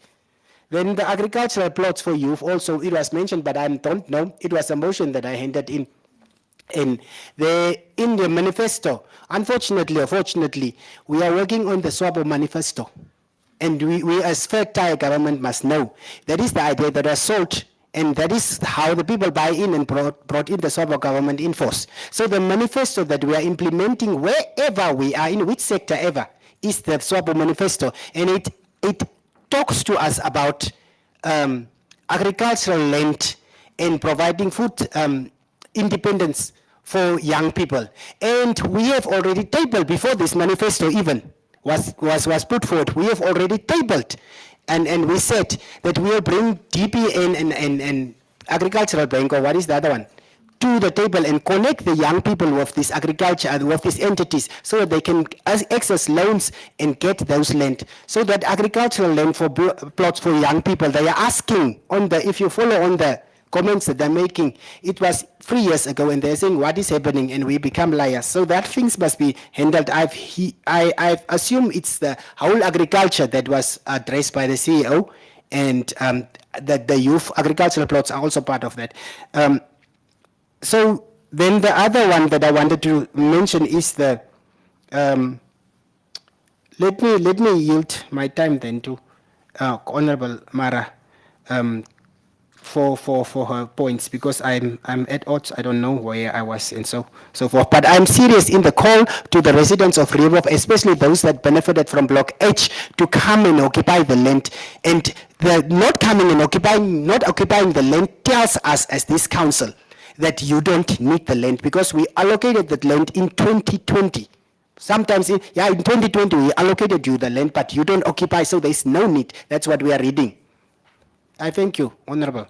Thank you, Councillor Jackie. Councillor Jackie, I have to ask you, according to the standing rules, just to reframe the SWAPO manifesto according to just on the purposes of not to use politics in the council, because if the other councillors use it tomorrow, I don't want it at all. So just reframe. I understand your purpose. The purpose is very good for the plot, but just the SWAPO manifesto part, just refrain from that, because I don't want to create politics later in our chambers. This is no politics, Honorable Mayor. I understand, but if the other councillors with their parties are using it next time, I don't want to create it. Just for now, please. Honorable Mayor, I stand to be corrected and also be advised by the legal officer if I'm wrong. But that is the roadmap that needs to be implemented at all levels of government. I understand, Councillor Jackie. So I don't know if maybe the legal officer can advise me, then I'll withdraw respectfully so. Okay. Legal officer? Is it allowed to use party names in? It's not about the party name. The SWAPO manifesto is a governing document along with Vision 2030 and the NDP6 and all those other documents. It is what guides the government, the nation to Okay. the operations to the end goal. Thank you. I just don't want to create in the chambers a political thing, but if it's so, then it's okay. Councillor Mara? Mr. Chair, you are in a rush because it's after 6 or before 6, I don't know. Sorry, Councillor Mara, I'm not in a rush. I'm just thinking of the administration is not getting any overtime and they have to be seated here. So I'm not in the rush. I'm just trying to mitigate or orderly between us in order to conduct our meeting properly in order for them not to stand up because they have the right even to stand up and we just sit it with the CEO and with the lady. So that's why I don't, it's not that I'm in a rush. It's just the fact that they are not being paid overtime here. So that's the only purpose of it. Thank you. So based on that, will you allow me, as you mentioned in the beginning, that on the reports we can still send our emails? But there's just one that I need us to discuss here. I don't know, maybe it's Rudolph that needs to answer me on that one. I need an update on the cherry picker here in this meeting on record. Okay. Currently, Mr. Rudolph is not here. Mr. C is currently also not here. So I do not know who will answer you that question because they will be back. We just have to remember the CEO is just having a small crisis, which he explained to the council already before the meeting started. That he's having a family emergency, a person that is very, very sick. So that is one of the things he communicated. So therefore, I would rather ask Councillor Mara because we already had a discussion of the cherry picker, and I believe Mr. Tron that is having the proper information is also not present even here.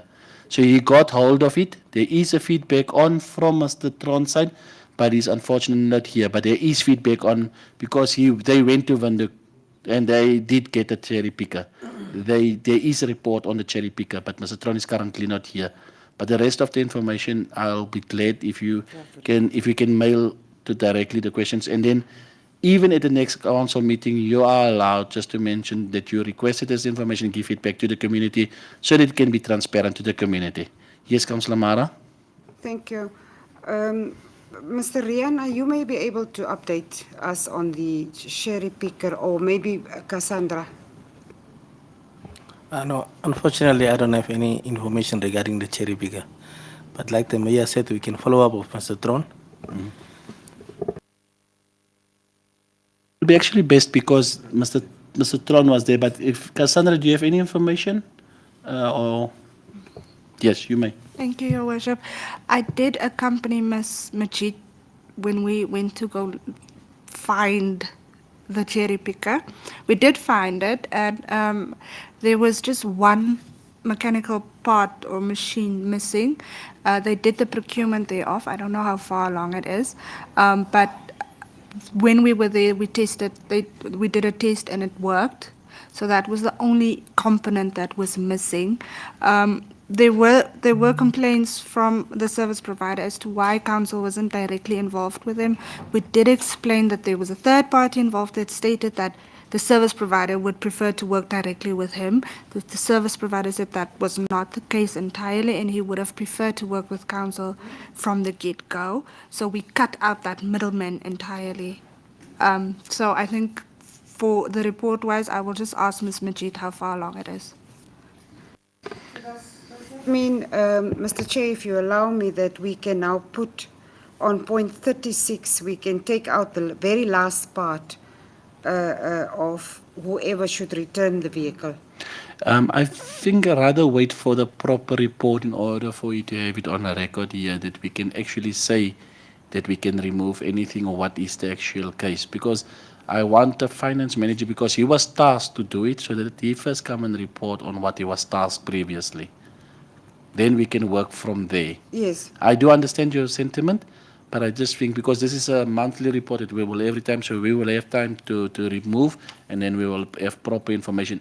it might also be that the whole point of 37 will be removed even of the cherry picker thing. So I'm just waiting for because Mr. Tron did report to me.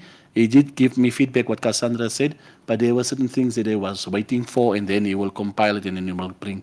But unfortunately, he's not here because he's actually having that information the way forward, even with the cherry picker itself. So if that's okay with Councillor Mara, can we move then on? Councillors, Councillor Amanda, and then Councillor Venus. Councillors, I honestly ask after Councillor Jackie actually no other questions so that we can move on. But now you're raising hands.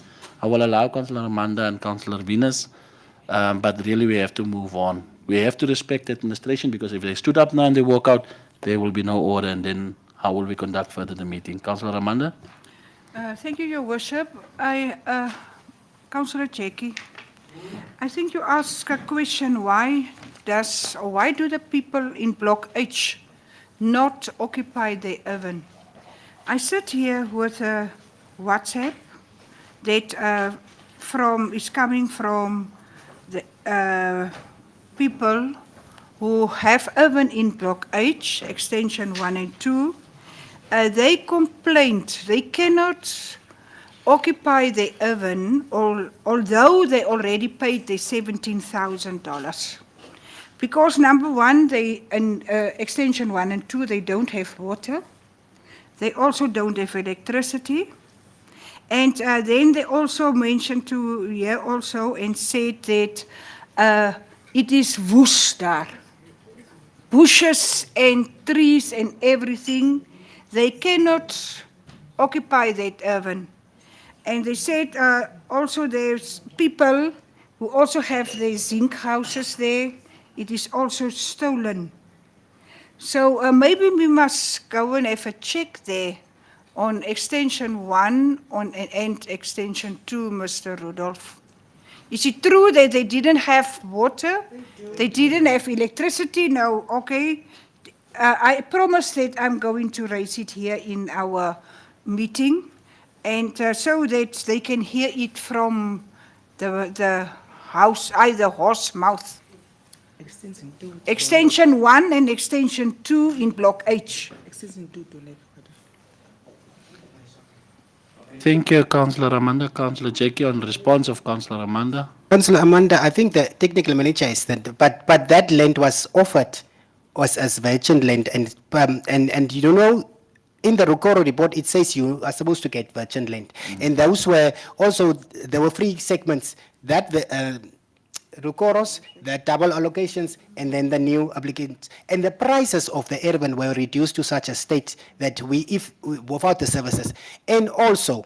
There is water, there is sewage in extension 1, and there is houses that we go to every day. A colleague of mine teaching at our school is staying in extension 1. So there is water, there is sewage, electricity could have been, it's a expensive exercise, and that's why usually when for new extensions, partnerships go into the local authority and the regional council to get electricity to that. And because of that, the electricity the regional office is now offering, but there is no structure. So where do you put it? That's why people must occupy in those houses that are there at Block H. Some of them make their own connections from the Rehoboth Town Council. So there is services, even though it is half. 1 and Same 2. service. Some there is a house that you would see at 2. Some part of 2 does have water, but no sewage. But the things are continuing. The people must put up the structures. The need is the housing, supposed to be. And if we put up the structures, now the regional office could have helped us to put in the electricity. So they need to put up the structures so we see the need. Where are they staying now? Thank you, Councillor Jackie. Councillor DM. Thank you, Your Worship. I just want to refer back to Hobson Lodge. If we look at the comments or action to be taken, it says a final reminder to be forwarded. Call the lessee to a meeting in October, which I believe never materialized. I just want to know from our legal division if the final reminder ever went out. Secondly, there was a rumor, or there was, I think Councillor Bekes mentioned that apparently there's a rumor that he's busy with subletting the property. if it was ever followed up by our admin, number two. And number three, why don't we do shock treatment to this gentleman? We just cut his services. Or does he use borehole water, Mr. Mohembo? I believe he's on prepaid electricity, or does he have three-phase, a normal electricity supply to the property? So we can disconnect his services with immediate effect. I believe that that's legal, Mr. Vinswai. If you maybe can just, or Cassandra. Thank you. I thank you. Your Worship, yes, it is entirely Council's prerogative how we approach Mr. Klute. We can obviously just take back the property and administer it ourselves, which is my suggestion. We can cut services until he pays the outstanding. It really is up to Council how we choose to approach it. You can see how busy he is weekends. He is busy there with his braai facilities and swimming pool and everything, so he does make money. He is even letting the hall as well for weddings and stuff. I thank you. Just to get back, if you allow me, DM, at Obasan, this thing of bringing him here, sitting there, we know what he's going to say. He's going to tell us about a shareholding agreement, which I don't want to hear. He's also going to tell us about a function that was held, a training function that was held by this council, of which this council did not pay his establishment back in the years. So those are the things that, honestly speaking, we cannot go back to meet with this gentleman and talk about the same things in a period of 5 years. So I would suggest that we really take action, knowing that his intention is even to lease out his property, which is actually our property, and he is doing business. I know that there's going to be a function even of let's say 100 people. I don't know whether it's day visitors, and 100 people from one institution is a lot of money. So let's take action, as you said. So I agree with you. Do shock treatment, disconnect his services, and then we take the keys over as soon as possible. It's most probably the only way to get back our property. I propose that we do that. Any secondant? Councillor Bekers. Mr. Vinswai, any comment? Your Worship, the council took a decision and we have to abide by it. I would just like to indicate that when coming to one point of the services, as Councillor Jackie mentioned in Block H, one thing I would like to indicate that yes, you know when Burgershoek and Volstrijksvlakte, when they started off, it was supposed to be a middle class income area for people to build there and to make a mall or whatever there, whatever. I'm staying in Kovukilin. I can see those people every day. They have been staying now for years without services, but they have put up the structures and wait for services, and they thought that the standpipes came. The only thing that really is a pain to one's heart is when you see them cross the road to use sanitation facilities and so on. That is one thing that is bearing on us. So, and I agree with, once people have been given, allocated a plot or land, even if you just put up a brick there, it's an indication that I'm staying there. And that is what the people from Burgershoek and Volstrijksvlakte did. They went there and they stayed without any amenities from the beginning, and that is how they drawn the attention of the authorities later on. Once you don't allocate the property that is given to you, we will never know what is going on, and bushes will encroach on it. That's the only thing, Your Worship. Thank you. Thank you, Mr. Vinswijk.